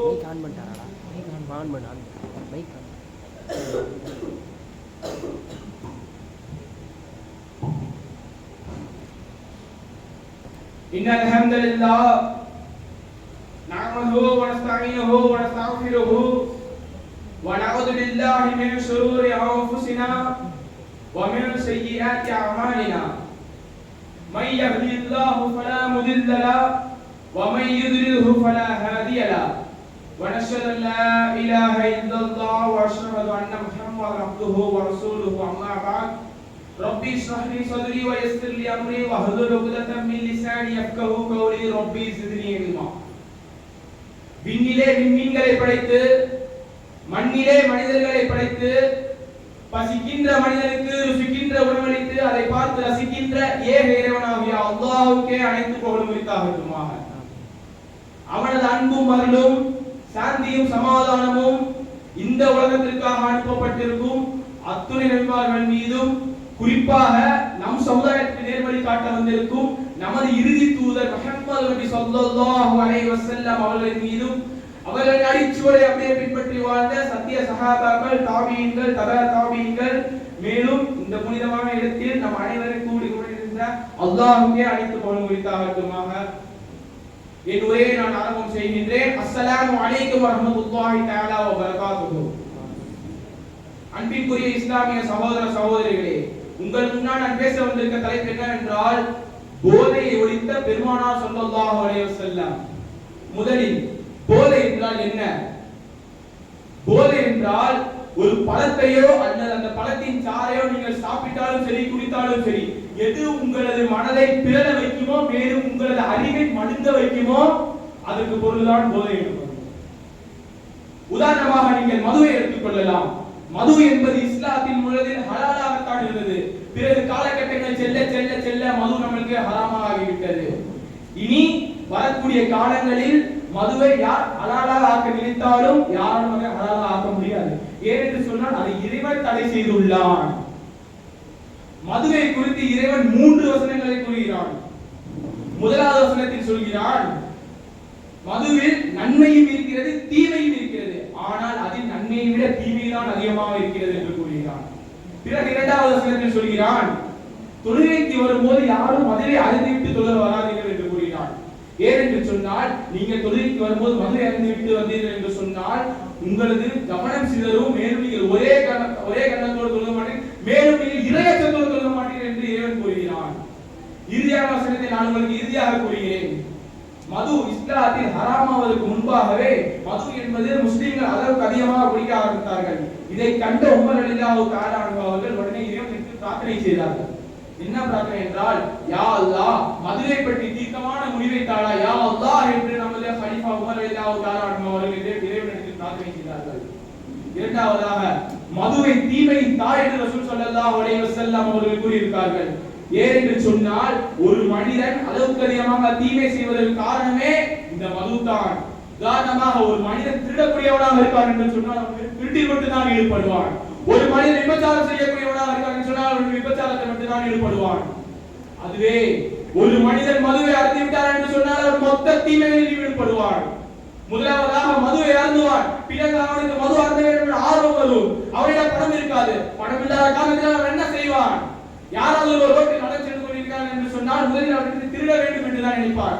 திருநாள் தானே அவனுக்கு அவனால் மதுவை அருந்த முடியும். முதலாவதாக திருட்டில் ஈடுபடுவான். அந்த பணத்தில் அளவுக்கு அதிகமாக மதுவை குடிப்பான். பிறகு அவனது அறிவு மழுங்கிவிடும். ஒரு ரோட்டில் பெண் நடந்து வந்து கொண்டிருக்கிறது என்று சொன்னால் அந்த பெண்ணை தப்பான எண்ணத்தோடு பார்ப்பான். பிறகு அந்த பெண்ணிடம் விபச்சாரம் செய்ய வேண்டும் என்று தூண்டும். அதனால்தான் ரசூல் ஸல்லல்லாஹு அலைஹி வஸல்லம் அவர்கள் மதுவை குறித்து கூறியிருக்கிறார்கள், அல் ஹுமுல் ஹபாயிஸ் என்று கூறியிருக்கிறார்கள். மது தீமையின் தாய் என்று கூறியிருக்கிறார்கள். உண்மையிலே மது என்பது மனிதன் மூளையை மழுங்க வைக்கக்கூடியதுதான். உதாரணமாக நான் ஹதீஸை சொல்கிறேன், அது சஹீஹ் முஸ்லிமிலே பதிவு செய்யப்பட்டிருக்கு.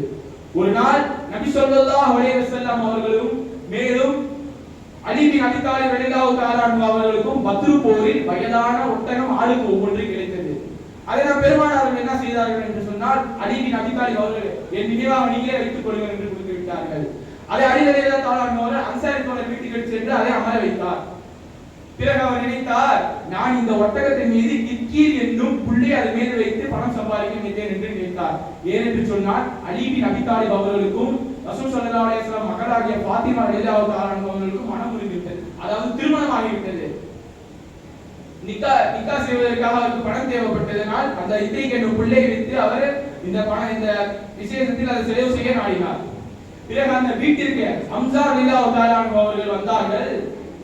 பிறகு அந்த ஒட்டகத்தை பார்த்தார்கள். அந்த வீட்டில் இருக்கும் அடிமை பெண் என்கிற பாட்டு பாடக்கூடிய அடிமை பெண் ஹம்ஸா ரலியல்லாஹு தஆலா அன்ஹு அவர்களுக்கு மதுவை ஊற்றி கொடுத்தார். பிறகு அளவுக்கு அதிகமாக ஹம்ஸா ரலியல்லாஹு தஆலா அன்ஹு அவர்கள் மதுவை குடித்து விட்டார். பிறகு அந்த பாட்டு பாடக்கூடிய அடிமை பெண் கூறினாள், ஹம்ஸாவே நீங்கள் எவ்வளவு பெரிய ஆளு, உங்கள் முன்னாடி இந்த 2 ஒட்டகங்கள் நிக்குதே, அதை நீங்கள் யார் என்று காட்டுங்கள் என்று உத்தரவிட்டார். உடனே ஹம்ஸா ரலியல்லாஹு தஆலா அன்ஹு அவர்கள் தனது வாளை உருவி அந்த ஒட்டகத்தின் மீது பாய்ந்து 2 திமில்களையும் வெட்டினார்கள். பிறகு அவரை வைத்தே கிழித்து ஈரக்குலையை வெளியே எடுத்தார்கள். இதை பார்த்த அலி பின் அபி தாலிப் அவர்கள் உடனே அல்லாஹ்வின் தூதரிடத்தில் ஓடினார். கையோடு அல்லாஹ்வின் தூதரை கூட்டி என்று சொன்னார், அலி ஹம்ஸா ரலியல்லாஹு தஆலா அன்ஹு ஒட்டகத்தை எப்படி செய்து விட்டார். அதற்கு முஹம்மது நபி ஸல்லல்லாஹு அலைஹி வஸல்லம் அவர்கள் கேட்டார், ஹம்ஸாவை ஏன் இப்படி செய்தீர்கள் என்று கேட்கவும் உடனே ஹம்ஸாவோட பார்வை உயர்ந்தது. பிறகு கூறினார், நீங்களாம் என்னது மூதாதின் அடிமைதானே என்று பெருமானாரை பார்த்து கூறினார். அவர் யாரை பார்த்து கூறுகிறார் என்று பாருங்கள். உம்மத்தே முஹம்மதின் தலைவரை பார்த்து கூறுகிறார். மேலும் அல்லாஹ்வின் இறுதி தூதரை பார்த்து இந்த வார்த்தையை கூற வைத்ததற்கு காரணம் என்னவென்றால் மதுதான். மதுமே ஹம்சா அவர்கள் அளவுக்கு அதிகமாக குடித்திருக்காங்க என்றால் அவரது மூளையை மழுங்க வைக்க செய்துவிட்டது. அதனால் தான் இப்படி கூறினார். பிறகு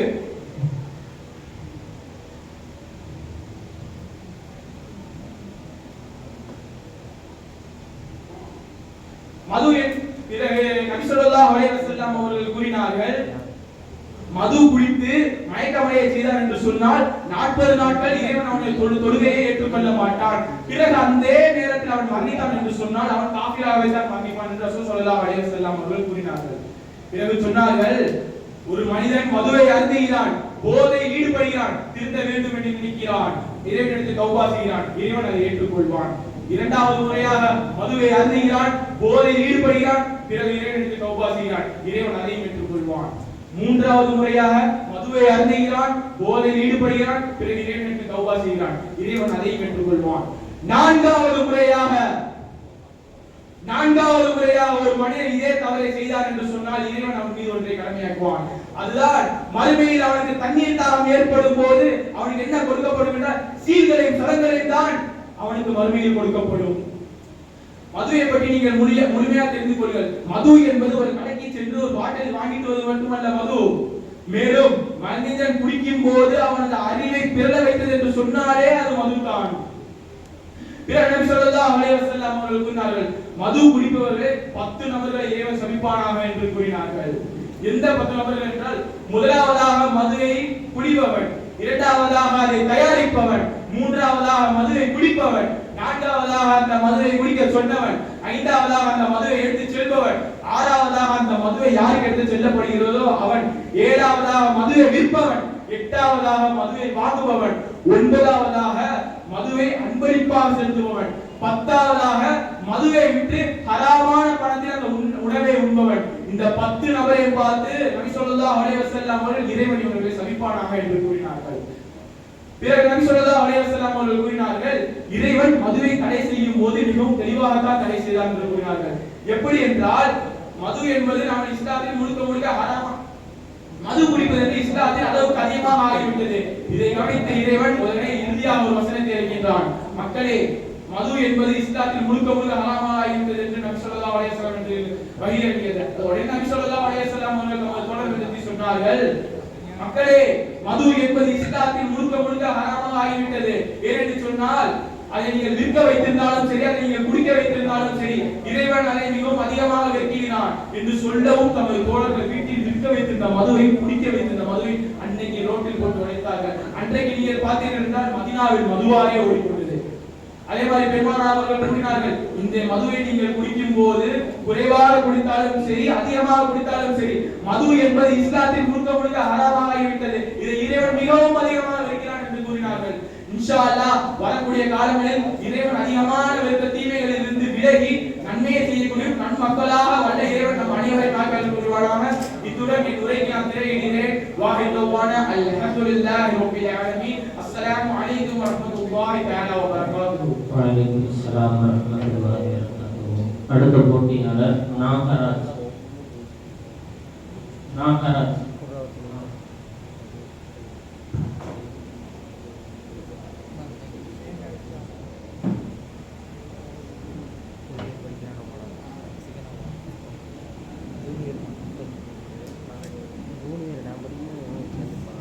அனைவருக்கும் அன்பார்ந்த வணக்கங்கள்.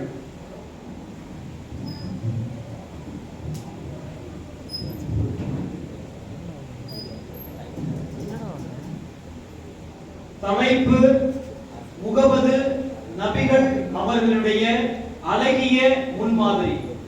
உண்மையில் நமக்கு முன்னால் நிற்பவர்கள் அனைவரும் நமக்கு முன்மாதிரியாக ஆகிவிடுவது கிடையாது. நம் முன்னோர்களில் எவரேனும் ஒரு சிலர் மட்டுமே நமக்கு முன்மாதிரியாக வர முடியும். அப்படி நமது முன்னோர்களில் மிக சிலரில் நமக்கு முன்மாதிரியாக திகழக்கூடிய ஒருவர் நமது நபிகள் நாயகம் என்றால் அது மிகையல்ல. அதைவிட குறிப்பாக ஒரு மனிதன் சகிப்புத்தன்மையோடும் பொறுமையோடும் எப்படி வாழ வேண்டும் என்பதற்கு உதாரணமாக திகழ்ந்து விட்டு சென்றவர் அண்ணல் நபிகள் நாயகம் அவர்கள். குறிப்பாக இறைவன் ஒருவனே என்ற சத்தியத்தை கூறியதால் அவர் அடைந்த கொடுமைகள் ஏராளம்.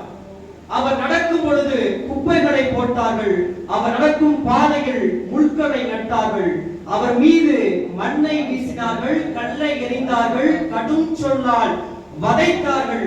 இத்துணை கொடுமைகளையும் தாங்கிக் கொண்டு, எப்படி இத்துணை கொடுமைகளையும் தாங்கிக் கொண்டு தன்னுடைய சத்தியத்தாலும் நற்குணத்தாலும் பொறுமையாலும் மூட நம்பிக்கைகளை ஜெயித்து இஸ்லாம் என்னும் மார்க்கத்தை இன்று உலகம் முழுவதும் பரவி இருக்கிறது என்றால் அதற்கு காரணம் இறைவனது அருளை பெற்ற நமது நபிகள் நாயகம் அவர்கள் என்பதில் எந்த விதமான மாற்று கருத்துமே இருக்க முடியாது. எனக்கு முன்னால் பேசிவிட்ட சகோதரி அவர்கள் அருமையாக கூறியிருந்தார், இன்றைக்கு இருக்கக்கூடிய இளைஞர்கள் பெரிதும் அவர்களுடைய திரைப்பட நாயகர்களை தன்னுடைய முன்மாதிரியாக தேர்ந்தெடுத்துக் கொள்கிறார்கள். ஆம், கண்டிப்பாக அது வேதனைக்குரிய செய்திதான். நம்முடைய முன்மாதிரி என்பது எப்படி இருக்க வேண்டும் என்றால் எந்த விதமான எதிர்பார்ப்பும் இல்லாமல் இருக்கக்கூடிய ஒருவரைத்தான் நாம் முன்மாதிரியாக தேர்வு செய்து கொள்ள வேண்டும். குறிப்பாக இன்றைய இளைஞர்கள் ஒருவன் ஒரு துறையில் சிறந்து விட்டால் போதும், அல்லது பல துறைகளில் ஒருவன் சிறந்து விட்டால் போதும், அவன் பின்பு நாம் சென்று விடுகிறோம்.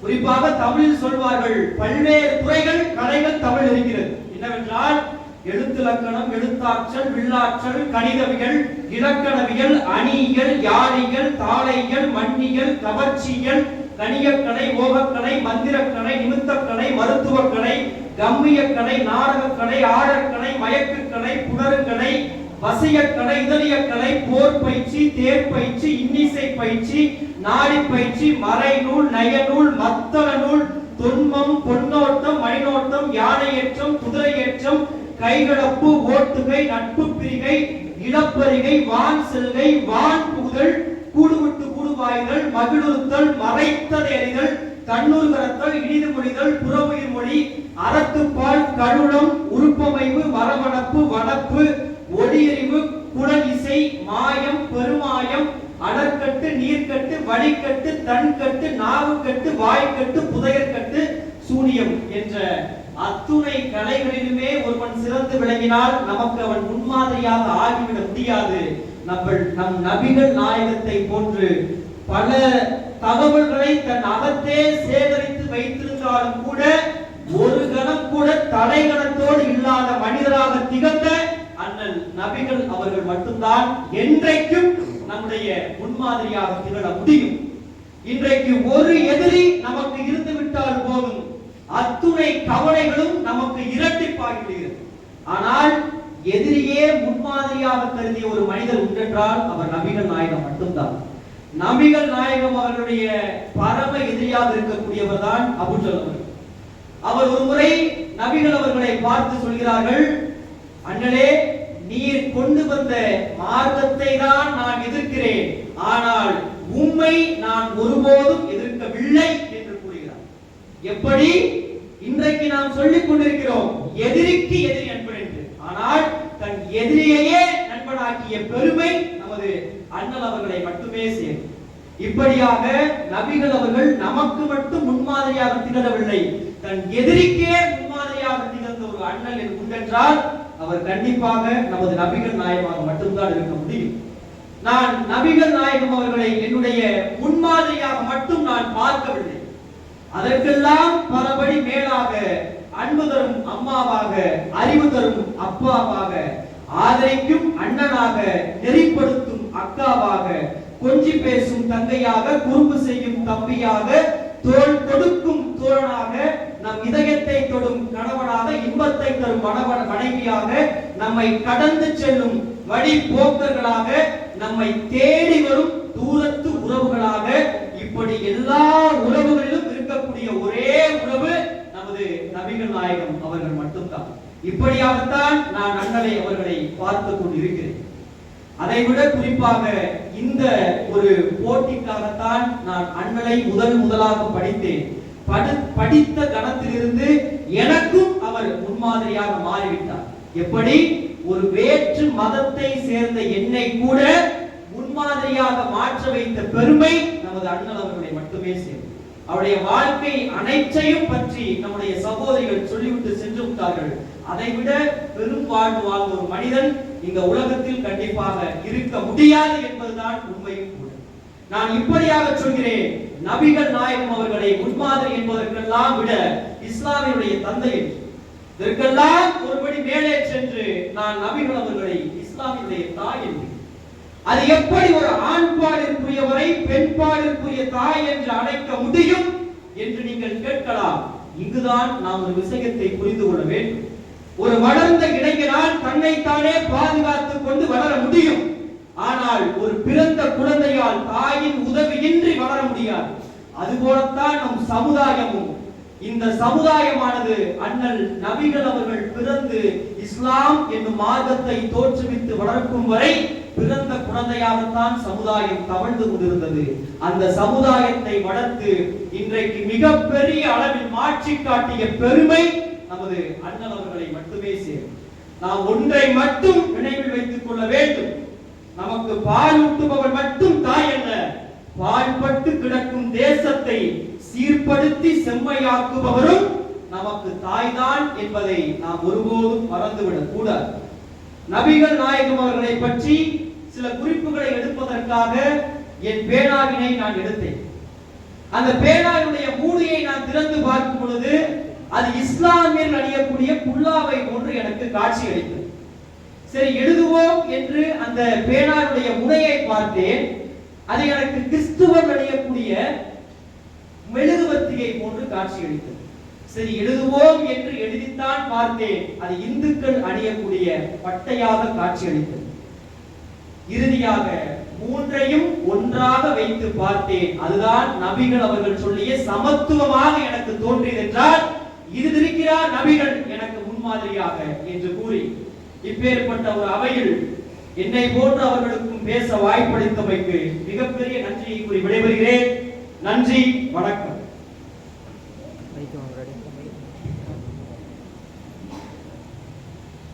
அடுத்த போட்டியாளர் முகமது ஷக்கீல்.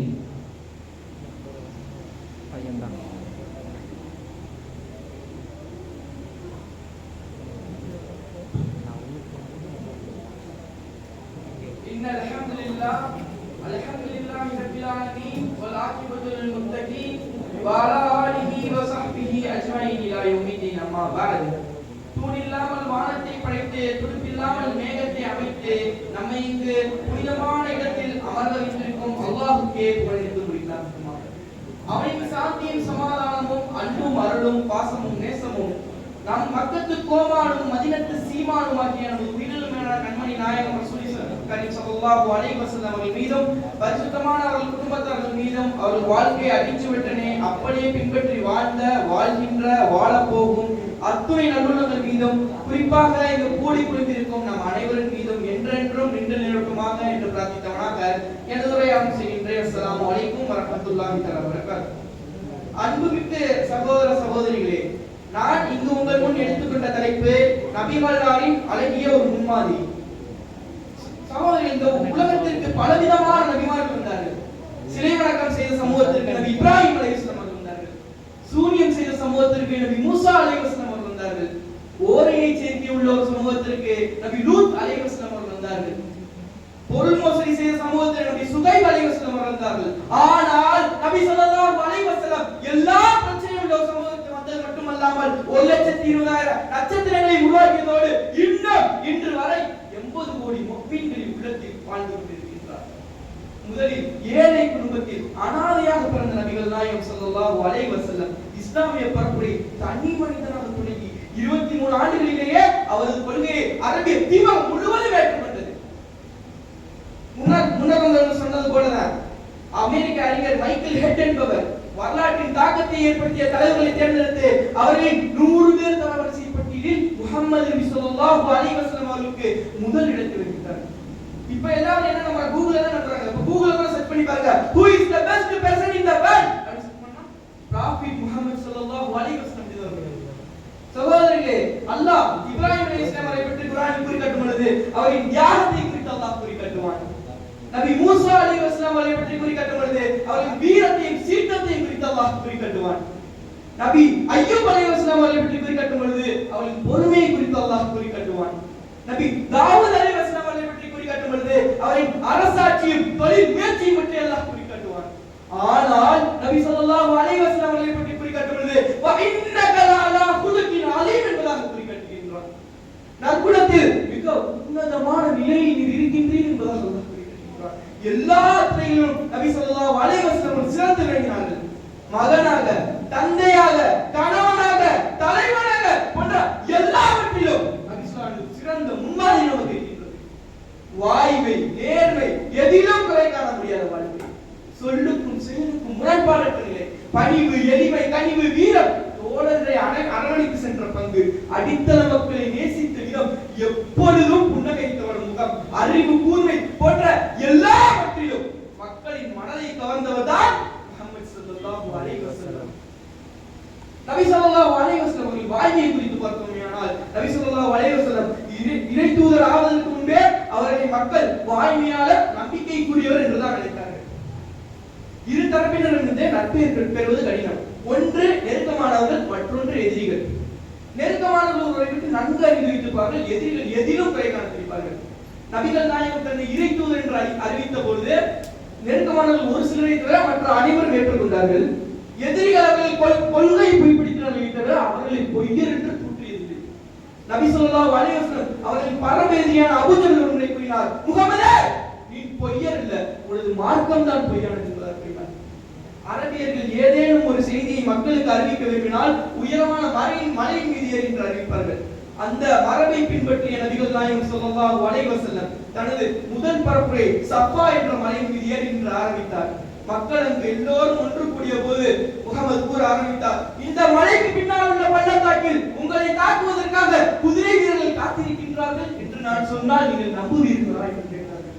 அதற்கு அந்த மக்கள் கூறியது என்ன தெரியுமா? முகமதே நம்புவோம், ஏனென்றால் நீ உண்மை உரைத்துதான் நாங்கள் காண்பிருக்கிறோமே தவிர நீ ஒரு பொழுதும் எங்களிடம் பொய் உரைத்ததில்லை என்பதாக குறிப்பிட்டார்கள். ஆனால் தன்னை இறை தூதர் என்று அறிவித்ததுதான் அந்த மக்கள் ஏற்க மறுத்தார்கள். அடுத்ததாக நபி ஸல்லல்லாஹு அலைஹி வஸல்லம் அவர்களின் ஏழ்மையும் அடக்கத்தையும் குறித்து பார்த்தோமேயானால் நபிகள் நாயகத்தின் நெருங்கிய நண்பரான உமர் ரலியல்லாஹு தஆலா அவர்கள் அறிவிக்கின்றார்கள், ஒரு முறை நாயகத்தை காண்பதற்காக அவர் இல்லத்திற்கு சென்றிருந்தேன். உள்ளே நுழைந்தேன். அண்ணலார் ஒரே கீழாடை மட்டும் அணிந்திருந்தார். ஈச்சமர நார்களால் பிணைக்கப்பட்ட ஒரு கட்டில் விரிக்கப்பட்டிருந்தது. அருகே கோதுமை மண்பாண்டங்கள் வைக்கப்பட்டிருந்தது. தலைக்கு மேல ஒரு தோல் பைகள் மட்டும் தொங்கிக் கொண்டிருந்தது. இதை தவிர அந்த வீட்டில் வேறு எதுவும் இல்லை. அப்பொழுது மதீனாவின் ஆட்சியாளராக நபிகள் திரும்பினார். இதை கண்ட உமர் அழத் தொடங்கிவிட்டார். உமரே, நீ அழுவதற்கு காரணம் என்ன? கேட்கும் பொழுது உமர் கூறினார், இறைவனின் தூதரே, எப்படி அழுகை வராமல் இருக்கும்? ஈச்சமர நாள்களின் அழுத்தம் காரணமாக உங்கள் முதுகில் தழும்பு திட்டுகின்றது. தாங்கள் பயன்படுத்தும் அனைத்து பொருள்களும் பார்வையில் உள்ளது. பாரசீக ரோம பேரரசர்கள் சுகப்போகங்களை அனுபவித்துக் கொண்டிருக்கும் பொழுது இறைவனின் தூதரான நீங்கள் இந்த பயனே இல்லாத பொருட்களை மட்டும் அனுபவித்துக் கொண்டிருக்கின்றீர்கள் என்று கூறும் பொழுது உமரை பார்த்து நபிகள் நாயகம் கூறினார், உமரே, அவர் உலக இன்பங்களை பெற்றுக் கொள்ளட்டும், நான் மறுமை வெற்றியை பெற்றுக் கொள்கின்றேன். பாருங்கள், நபி ஸல்லல்லாஹு அலைஹி வஸல்லம் அவர்கள் நபிகளார் நினைத்திருந்தால் மன்னர்கள் போல வந்திருக்கலாம். அவருக்கு கிடைத்த அனைத்தையும் மக்களுக்கு கொடுத்தார்கள். தன்னை பின்பற்றிய சீடர்களை தொண்டர்கள் என்று அழைக்காமல் தோழர்கள் என்று அழைத்தார். குழந்தைகள் முதல் அனைவருக்கும் அவரே முதலில் எழுந்து என்று சலாம் கூறுவார். தனக்கு எவரும் எழுந்து என்று மரியாதை செய்ய வேண்டாம் என்றார்கள். தோழர்களை நலம் விசாரிப்பதே அன்றாட வாழ்க்கையாக வைத்திருந்தார்கள். சகோதரர்களின் இறுதி ஊர்வலத்தில் எப்பொழுதும் கலந்து கொள்வார்கள். அடிமைகள் கூட விருந்தில் கிடைத்தால் உடனே ஏற்றுக்கொள்வார்கள். மனிதரில் சிறந்தவரே என்று அவரை பார்த்து கூறப்பட்ட பொழுது மனிதரில் நான் சிறந்தவர் அல்ல, இறை தூதர் இப்ராஹிம் என்றார். நாளை நடப்பதை அறிந்தவரே என்று கூறிய பொழுது நாளை நடப்பதை நான் அறிய மாட்டேன், அல்லாஹ் தான் அறிவான் என்று உண்மைக்கு புறம்பாக புகழப்படுவதை கூட நபிகள் நாயகம் தடுத்தார்கள். ஒரு கருப்பீன மூதாட்டி பள்ளியிலேயே துப்புரவு செய்வது வழக்கமா இருந்துச்சு. ஒரு வாட்டி அவங்க இல்லாத நபிகள் நாயகம் ஸல்லல்லாஹு அலைஹி வஸல்லம் அவர்களை பற்றி விசாரிக்கும் போது அவங்க இறந்துட்டாங்கன்னு தெரிஞ்சோட அவங்க மன்னரைக்கு போய் அவங்களுக்கு பிரார்த்தனை செஞ்சாங்க. பாருங்க, ஒரு துப்புரவு பணியாளர் கூட நபிகள் நாயகம் பார்வையில உயர்ந்தவங்க. ஏழை, பணக்காரன், உயர்ஜாதி, தாழ்ஜாதி, முஸ்லிம் அல்லாத போன்ற எல்லாருக்கும் சமநீதி வழங்கினார் நபிகள் நாயகம் ஸல்லல்லாஹு அலைஹி வஸல்லம். ஒருமுறை உயர் குலத்தை சேர்ந்த பாத்திமா என்ற பெண் திருடியது நிரூபிக்கப்பட்டது. அந்த பெண்ணிற்கு நபிகளார் தண்டனை விதித்தார். அப்பொழுது அந்த பெண்ணிற்கு தண்டனையிலிருந்து விடுதலை அளிக்கும்படி நபிகளாருக்கு நெருக்கம் கொடுத்தபோது நபிகளார் கோபத்துடன் கூறினார், எனது மகள் பாத்திமா திருடியிருந்தாலும் அவரின் கையை நான் வெட்டுவேன் என்று தீர்ப்பை கொடுத்தார். ஒருமுறை நபிகள் நாயகம் மக்களுக்கு சில பொருட்களை வழங்கிக் கொண்டிருக்கும் பொழுது ஒரு தோழர் கூறுகிறார், இறைவனின் தூதரே நீதியுடன் பங்கிட்டுக் கொடுங்கள் என்று கூறிய பொழுது இறைவனின் தூதரான என்னே எப்படி கூறிவிட்டேன் என்று கோபப்படாமல் பொறுமையாக கூறினார் நபி, இறைவனின் தூதரான நானே நீதியாக நடக்காவிட்டால் யாரெல்லாம் நீதியாக நடப்பார் என்று அமைதியாக பதில் கூறினார். பாருங்கள், இந்த காலத்தில் இப்படி ஒரு ஆள் உண்டா? இதை போன்ற நபிகளார் வாழ்க்கையில் ஏராளம் இதை போன்று கண்டுட்டே இருக்கலாம். ஆனா இங்க பேசுறதுக்கு எத்தனை சொந்தம் கொடுத்திருக்காங்க. அன்னை ஆயிஷா ரலியல்லாஹு தஆலா அவங்க குறிப்பிட்டாங்க, குர்ஆன் கூறும் அனைத்து போதனைகளுக்கும் அவருடைய வாழ்க்கையே ஒரு சான்று என்பதாக அன்னை ஆயிஷா ரலியல்லாஹு தஆலா அவர்கள் குறிப்பிட்டார்கள். எனவே நபிகள் நாயகத்தின் முன்மாதிரியை பின்பற்றி வெற்றி பெறும் பாக்கியத்தை வல்லர் ரஹ்மான் உங்களுக்கும் எனக்கும் தந்தருள்வானாக. வாஹிர் தவானா அல்ஹம்துலில்லாஹி ரப்பில் ஆலமீன். அஸ்ஸலாமு அலைக்கும் வரஹ்மத்துல்லாஹி தஆலா வபரகாத்துஹு. வலைக்கும் வரஹ்மத்துல்லாஹி வபரகாத்துஹு. அடுத்த போட்டியாளர் ரிஸ்வானா ஹுசைன். சீக்கிரம் போடா.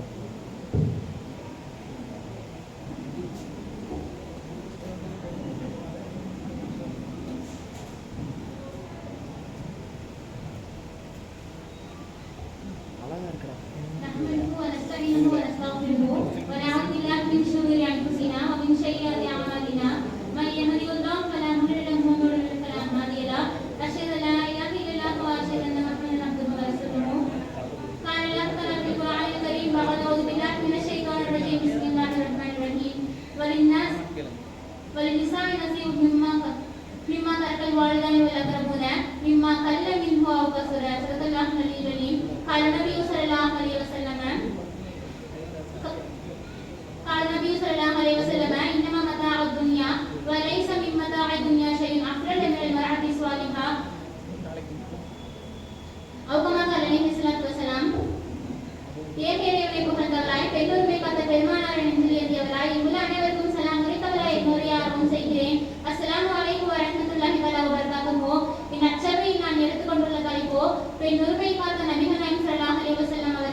நான் என் குடும்பத்தில் சிறந்தவன், என் குடும்பத்து பெண்களிடத்தில் சிறந்தவன்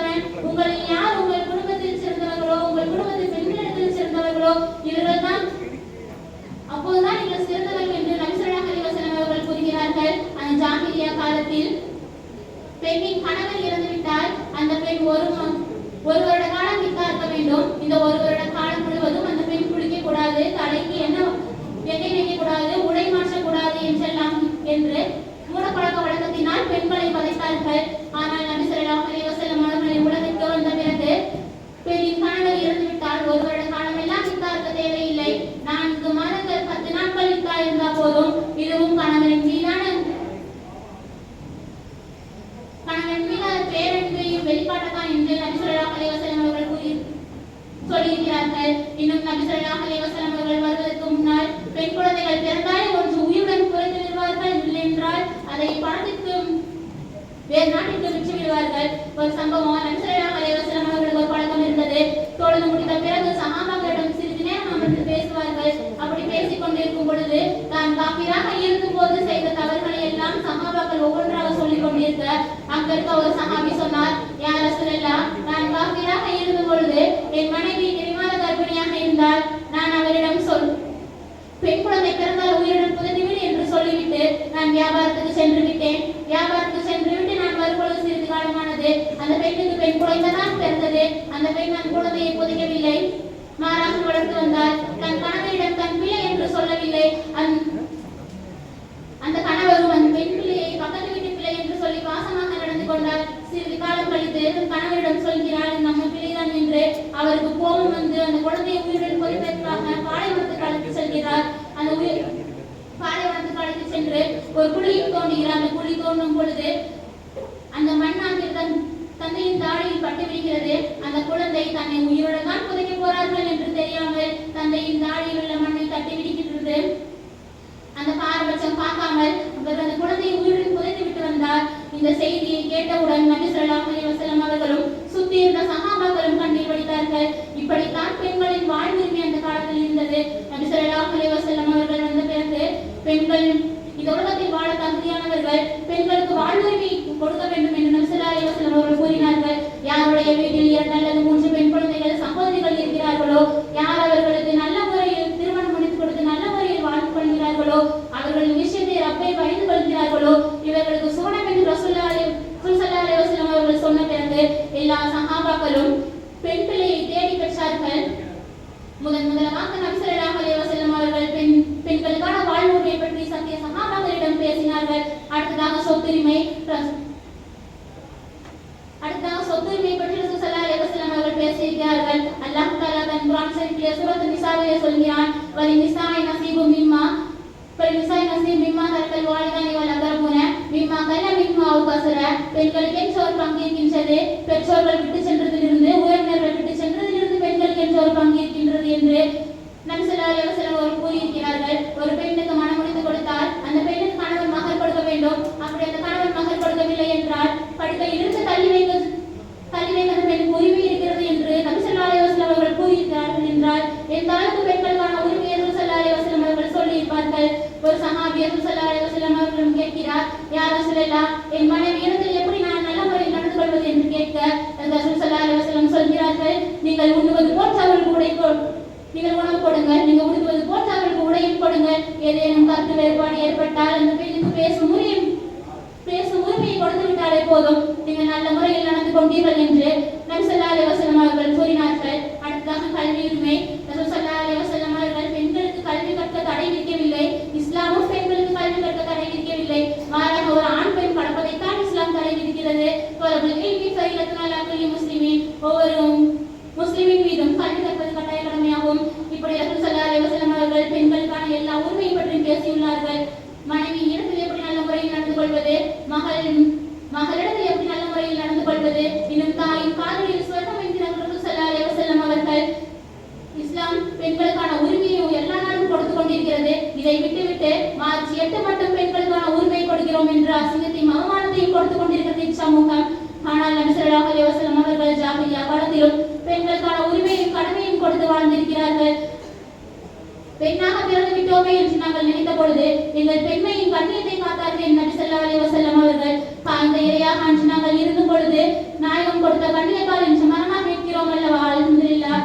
இப்படி ரசூல் ஸல்லல்லாஹு அலைஹி வஸல்லம் அவர்கள் பெண்கள் கொடுத்த கண்ணியத்தை போன்றும் இன்னும் அல்லாஹ் தஆலா தன் குர்ஆன் ஷரீஃபிலே பெண்ணின் நற்செய்தியாக சொல்லியது போன்றும் வாழ வல்ல ரஹ்மான் கிருபை செய்வானாக. பிஹக்கி சையதினா முஹம்மது வ ஆலிஹி வஸஹ்பிஹி அஜ்மஈன். வல்ஹம்துலில்லாஹி ரப்பில் ஆலமீன். அஸ்ஸலாமு அலைக்கும் வ ரஹ்மத்துல்லாஹி தஆலா வ பரகாத்துஹு. வலைக்கும் அஸ்ஸலாம் வரஹ்மத்துல்லாஹி வபரகாத்துஹு. அடுத்த போட்டியாளர் நஸ்ரின் பர்வீன்.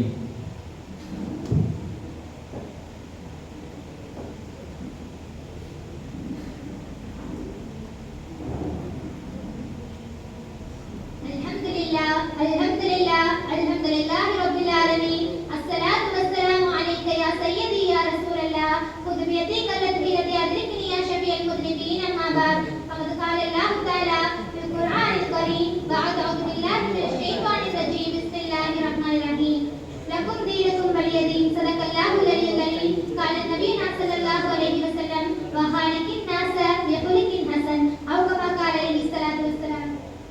விழுகின்ற போதெல்லாம் எழுகின்ற ஆற்றை தந்து வலுவூட்டுங்கள் அல்லாஹ்வை புகழ்ந்தவராய் வல்லல் நபி அவர்களின் பற்றாத புகழ் பாடி அச்சபை கூடியிருக்கும் அனைவருக்கும் சலாம் அளித்து உரையை ஆரம்பம் செய்கிறேன். அஸ்ஸலாமு அலைக்கும் வரஹ்மத்துல்லாஹி தஆலா வபரகாத்துஹு. இந்நச்சபை எனக்கு நல்கியதொரு தலைப்போ சமய நல்லிணக்கத்தின் சான்று சாந்த நபிகள் ஸல்லல்லாஹு அலைஹி வஸல்லம் அவர்கள் என்பதாம். ஆம், இந்த உலகம் பல தலைவர்களை கொண்டது, பல ஆட்சியாளர்களை கொண்டது. ஆனால் எல்லோருடைய வரலாறும் நம் நினைவில் நிற்பது கிடையாது. ஆனால் 1497 வருடங்களுக்கு பின்னாலும் ஒரு தலைவர் திரும்ப திரும்ப பேசப்படுகிறார், திரும்ப திரும்ப விமர்சிக்கப்படுகிறார், திரும்ப திரும்ப புகழப்படுகிறார் என்றால் சுமார் 190 கோடி மக்கள் உண்டாலும் அவர் பெயரை சொல்லுகின்றார்கள், உறங்கினாலும் அவர் பெயரை சொல்லுகின்றார்கள், ஏன் பேசினால் கூட அவர் பெயரை தான் சொல்லுகின்றார்கள். என்ன காரணம் என்று பலரும் யோசிக்கலாம். அவர்களிடத்தில் எல்லாம் நாம் சொல்ல வேண்டிய பதில் ஒரே ஒரு காரணம் தான். இந்த உலகத்தில் நிறைய தலைவர்களின் வரலாற்று புத்தகங்களிலே இருக்கிறது. ஆனால் வல்லல் நபி அவர்கள் முஸ்லிம்களின் வாழ்விலே இருக்கின்றார்கள். வரலாறுகளில் வாழ்கின்ற தலைவர்கள் வேண்டுமானால் காணாமல் போய்விடலாம். வாழ்க்கையோடு கலந்துவிட்ட தலைவரை ஒருபோதும் மறக்கவோ மனிதரை மறுக்கவோ முடியாது. இந்த உலகத்தில் சமய நல்லிணக்கத்தை போதித்த ஒரு தலைவர், சமய நல்லிணக்கத்தை வென்றெடுத்த ஒரு தலைவர், காலம் முழுக்க சமயங்களின் சகிப்புத்தன்மையோடு வாழ்ந்த ஒரு தலைவர் சர்தார் நபி ஸல்லல்லாஹு அலைஹி வஸல்லம் அவர்கள் மட்டும்தான். சக சமயத்தவர்களோடு புரிந்துணர்வோடு வாழ்வதற்கு சார்ந்த நபி அவர்களின் வாழ்வை சான்று. மக்காவில் முஹம்மது நபியும் அவர்களை பின்பற்றி அவர்கள் துன்புறுத்தப்பட்டார்கள். மக்காவில் முஸ்லிம்கள் சிறுபான்மையராகத்தான் நடத்தப்பட்டார்கள். ஆனால் மதீனாவில் முஸ்லிம்கள் பெரும்பான்மை சமூகம், யூதர்கள், கிறிஸ்தவர்கள், நெருப்பு வழங்கிகள் என பல சமய மக்கள் வாழ்ந்து கொண்டிருந்தார்கள். ஆட்சி அதிகாரம் முஸ்லிம்கள் கையில் இருப்பினும் சமய நல்லிணக்கத்தை பேணித்தான் ஆக வேண்டும் என்பதை முதல் கட்டளையாக பிரகடனம் செய்தார்கள் சாந்த நபி அவர்கள். தொடக்க காலத்திலிருந்தே முஸ்லிம்களுக்கும் யூதர்களுக்கும் இடையில் சில பிரச்சனைகள் இருந்து வந்திருக்கிறது. இருப்பினும் யூதர்களுக்கான நீதி, உதவி, சமூக பாதுகாப்பை உறுதி செய்திருக்கும் மனித பிரகடனத்தை படித்து பார்க்கும் போது நம்மை மெய்சிலிர்த்து போக வைக்கிறது. ஆனால் இன்றோ பலஸ்தீனில் யூதர்கள் முஸ்லிம்களுக்கு இணைக்கும் அநியாயத்தையும் யூத வெறியாட்சியின் கொடூரங்களை நினைத்து பார்த்தால் உள்ளங்கள் எல்லாம் படபடத்து பதறி போகின்றதல்லவா? நான் எல்லா யூதர்களையும் இந்த இடத்தில் தவறாக சித்தரிக்கவில்லை. இப்படிப்பட்ட யூதர்களுக்கும் நன்மையை நாடியவர்கள் நாயகம் என்பதை உறுதிப்படுத்துகிறேன். அங்கிருந்து தான் சமய நல்லிணக்கத்திற்கான உதாரணமே ஆரம்பமாகிறது. இன்னும் நாயகம் மட்டுமன்றி நபி தோழர்களும் அவ்வழியை பின்பற்றியவர்கள். ஒருமுறை கிறிஸ்துவ அறிஞர்கள் பெருமானாரின் தூதுத்துவத்தை கேள்விப்பட்டு அவர்களோடு உரையாட மதீனா நகருக்கு வந்தார்களாம். அவர்களை பெருமானார் மதீனா நகர் பள்ளிக்கு அழைத்து உபசரித்தார்கள். இன்னும் அந்த பாதிரியார்கள் தாங்கள்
வத்தவத்துது இலன் நாசி நிஸ்புல் அக்லி. மனிதர்களோடு பிரியமாக நடப்பது அறிவின் பாதி என்பது வள்ளலின் வாக்கு. அந்த வாக்குக்கேற்ப வாழ்க்கையை அமைத்தவர்கள். ஒற்றுமையிலும் கயிற்றை பற்றி பிடித்துக் கொள்ளுங்கள் என்று வல்லோன் அல்லாஹ் கூறியதற்கேற்ப அந்த கயிற்றை பற்றியும் அறுபடாமலும் பிடித்துக் கொண்டவர்கள் வல்லல் நபி அவர்கள். சமய நல்லிணக்கத்திற்கு வித்திட்டு அதை வேரூன்றி தலைக்கச் செய்தவர்கள். இப்படிப்பட்ட நாயகத்தின் நல்லிணக்க சிந்தனைகளை எல்லாம் நான் உங்களுடன் சமர்ப்பிக்க காரணம் நமக்காக மட்டுமல்ல, நம் வருங்கால சந்ததியினருக்காகவும் தான். எனவே இன்ஷா அல்லாஹ் சமய நல்லிணக்கத்தை பேணி பாதுகாத்து வாழக்கூடிய மக்களாக அல்லாஹ் நம் அனைவரையும் ஆக்கி அருள் புரிவானாக என்று பிரார்த்தித்தவராக எனது உரையை நிறைவு செய்கிறேன். வாஹிரு தவானா அல்ஹம்துலில்லாஹி ரப்பில் ஆலமீன். அஸ்ஸலாமு அலைக்கும் வரஹ்மத்துல்லாஹி தஆலா வபரகாத்துஹு. வலைக்கும் அஸ்ஸலாம் வரஹ்மத்துல்லாஹி வபரகாத்துஹு. அடுத்த போட்டியாளர் நுஸ்ரத் ஃபாத்திமா.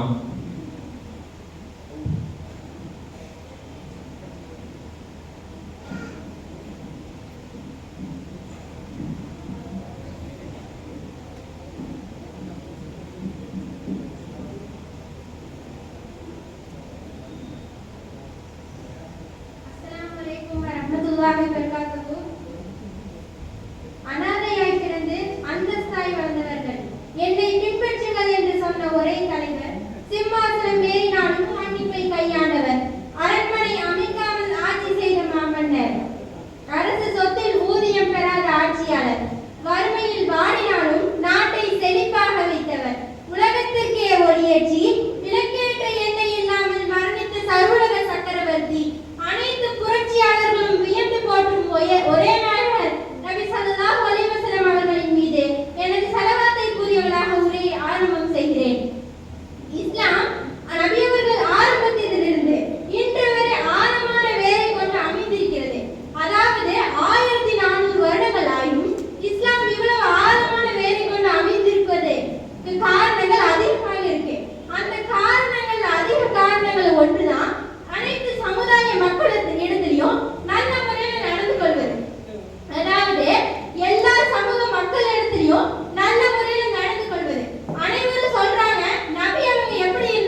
என்னுடைய பக்கத்து வீட்டுல இருக்க அந்த மாற்று மத சமுதாய பெண் வந்து அவங்களுடைய குடும்பம் 6 நாளா சாப்பிடல.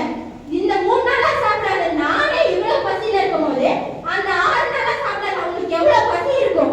அப்ப அவங்க பசியில இருக்கனால நான் அவங்களுக்கு கொண்டு போய் என்னோட உணவுப் பொருட்களை கொடுத்துட்டு வந்துட்டேன். தர்மத்தை வாங்கக்கூடிய இடத்துல ஒரு இஸ்லாமிய பெண் இருக்கா.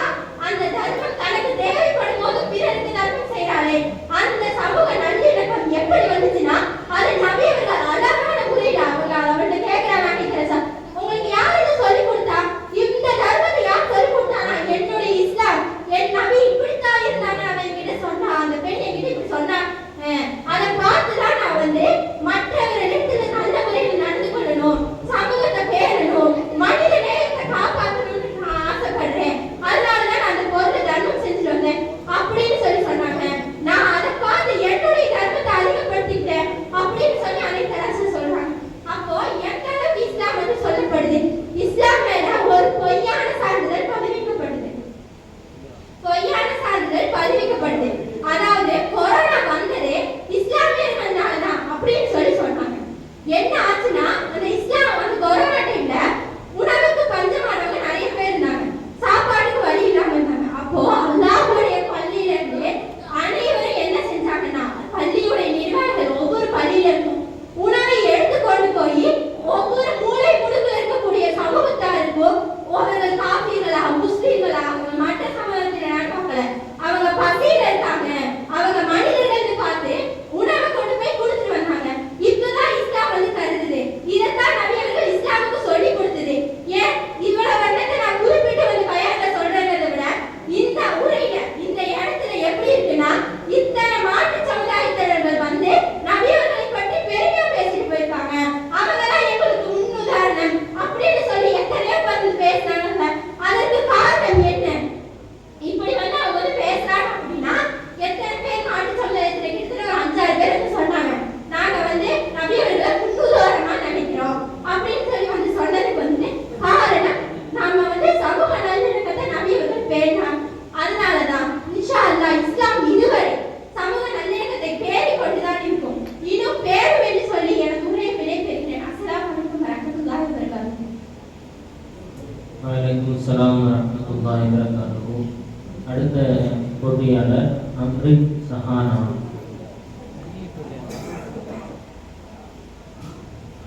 السلام عليكم ورحمة الله وبركاته. الحمد لله. اللهم صل على سيدنا محمد أشرف المرسلين وعلى آله وصحبه أجمعين. أما بعد. فقد قال الله تعالى في القرآن العظيم والفرقان المجيد. நபிகள் நாயகம் போல ஒரு மனிதர் தோன்றவில்லை, அவர்கள் வாழ்ந்த வாழ்வை போல் மண்ணில் எவரும் வாழ்ந்ததில்லை.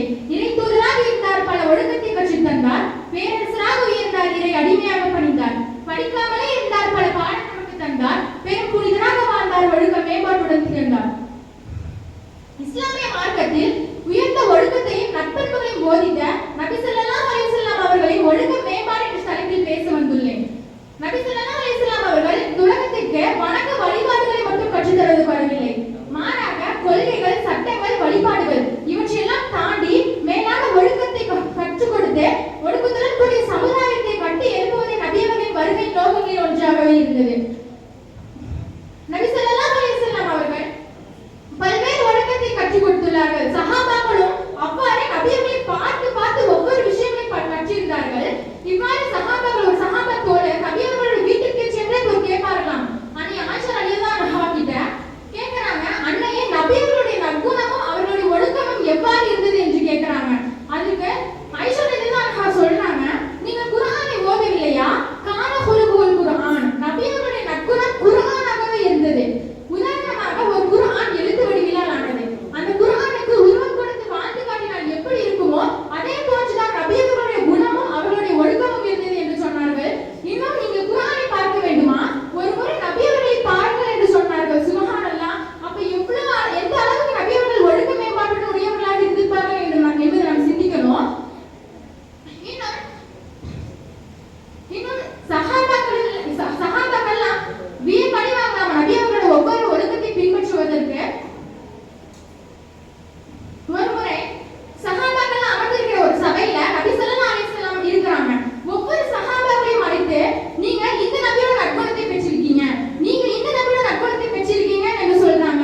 வரஹ்மத்துல்லாஹி வபரகாத்துஹு. அடுத்த போட்டியாளர் ரம்லத் நிஷா.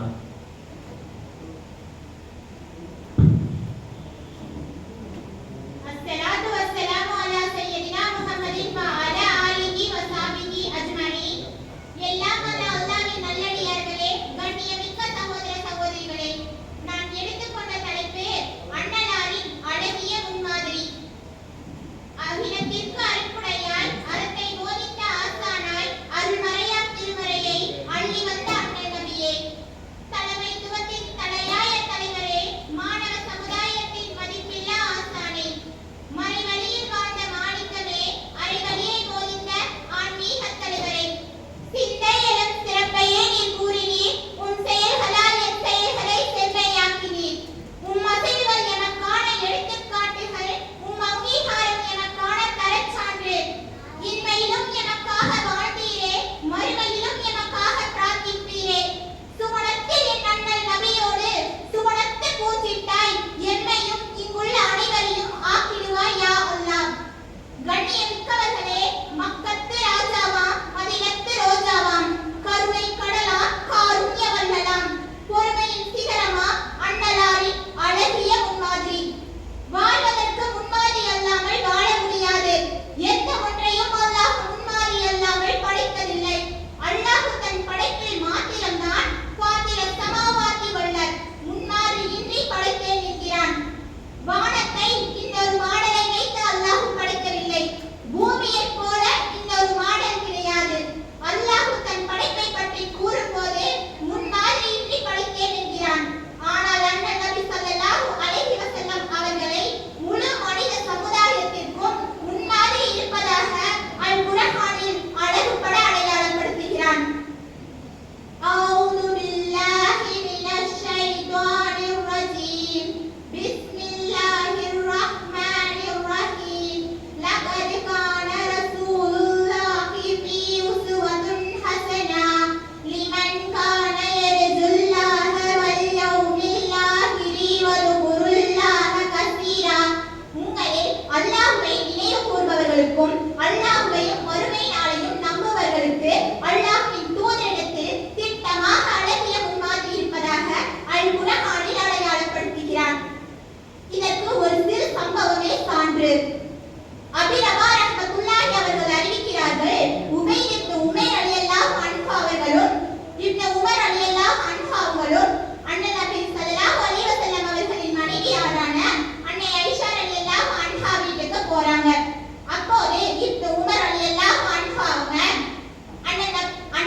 அண்ணலாரின் மனைவியான அன்னை ஆயிஷா ரலியல்லாஹு அன்ஹா அவர்களிடம், மூமின்களின் அன்னையாரே, நீங்கள் அண்ணலாருடன் வாழ்ந்த தருணங்களிலேயே உங்களால் மறக்க முடியாத தருணம் எதுன்னு கேட்கிறாங்க. அதற்கு அண்ணல் நபி ஸல்லல்லாஹு அலைஹி வஸல்லம் அவர்களின் அருமை மனைவியான அன்னை ஆயிஷா ரலியல்லாஹு அன்ஹா அவங்க என்ன சொன்னாங்க தெரியுமா? நான் வாழ்நாள் முழுவதும் அவருடன் இருந்த காலம் எல்லாமே நான் மறக்க முடியாத தருணங்கள் தான். ஆனால் என்னை நெகிழ வைத்த ஒரு தருணம் ஒன்று பின்வருமாறு கூறுறாங்க. என்னன்னா, மனைவிமார்களோட தங்கும் நாள் என்று அன்னை ஆயிஷா ரலியல்லாஹு அன்ஹா அவர்களுடன் இரவு தங்கும் நாள் ஒன்று வந்ததாமா. அப்போது அண்ணல் நபி ஸல்லல்லாஹு அலைஹி வஸல்லம் அவர்கள் அன்னை ஆயிஷா ரலியல்லாஹு அன்ஹா அவர்கிட்ட நெருங்கி அமர்ந்தவர்களாக, ஓ ஆயிஷாவே, இன்று முழுவதும் என் இறைவனை வணங்குவதற்கு ஆசைப்படுறேன்னு சொல்றாங்க. அதை கேட்ட ஆயிஷா ரலியல்லாஹு அன்ஹா அவங்க, யா ரசூலல்லாஹ், உங்கள் நெருக்கத்தை எவ்வளவு நான் விரும்புகிறேனோ அது போலதான் உங்கள் விருப்பங்களையும் நான் விரும்புகிறேன் என்று சொல்றாங்க. பிறகு ஒரு செய்துவிட்டு முஸல்லாவுல தொழ ஆரம்பிக்கிறார். நின்று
அல்லாஹு தாலா யா நபியே இறை தூதரே என்று அழைக்கிறான். எவ்வளவு கண்ணியமான வார்த்தை! சற்று சிந்திச்சு பார்க்கணும். உலகத்துல எந்த தலைவரை எடுத்துக்கொண்டாலும் அவங்க எல்லா விஷயத்திலும் முன்மாதிரி இருக்குதான்னு கேட்டா கண்டிப்பா கிடையாது.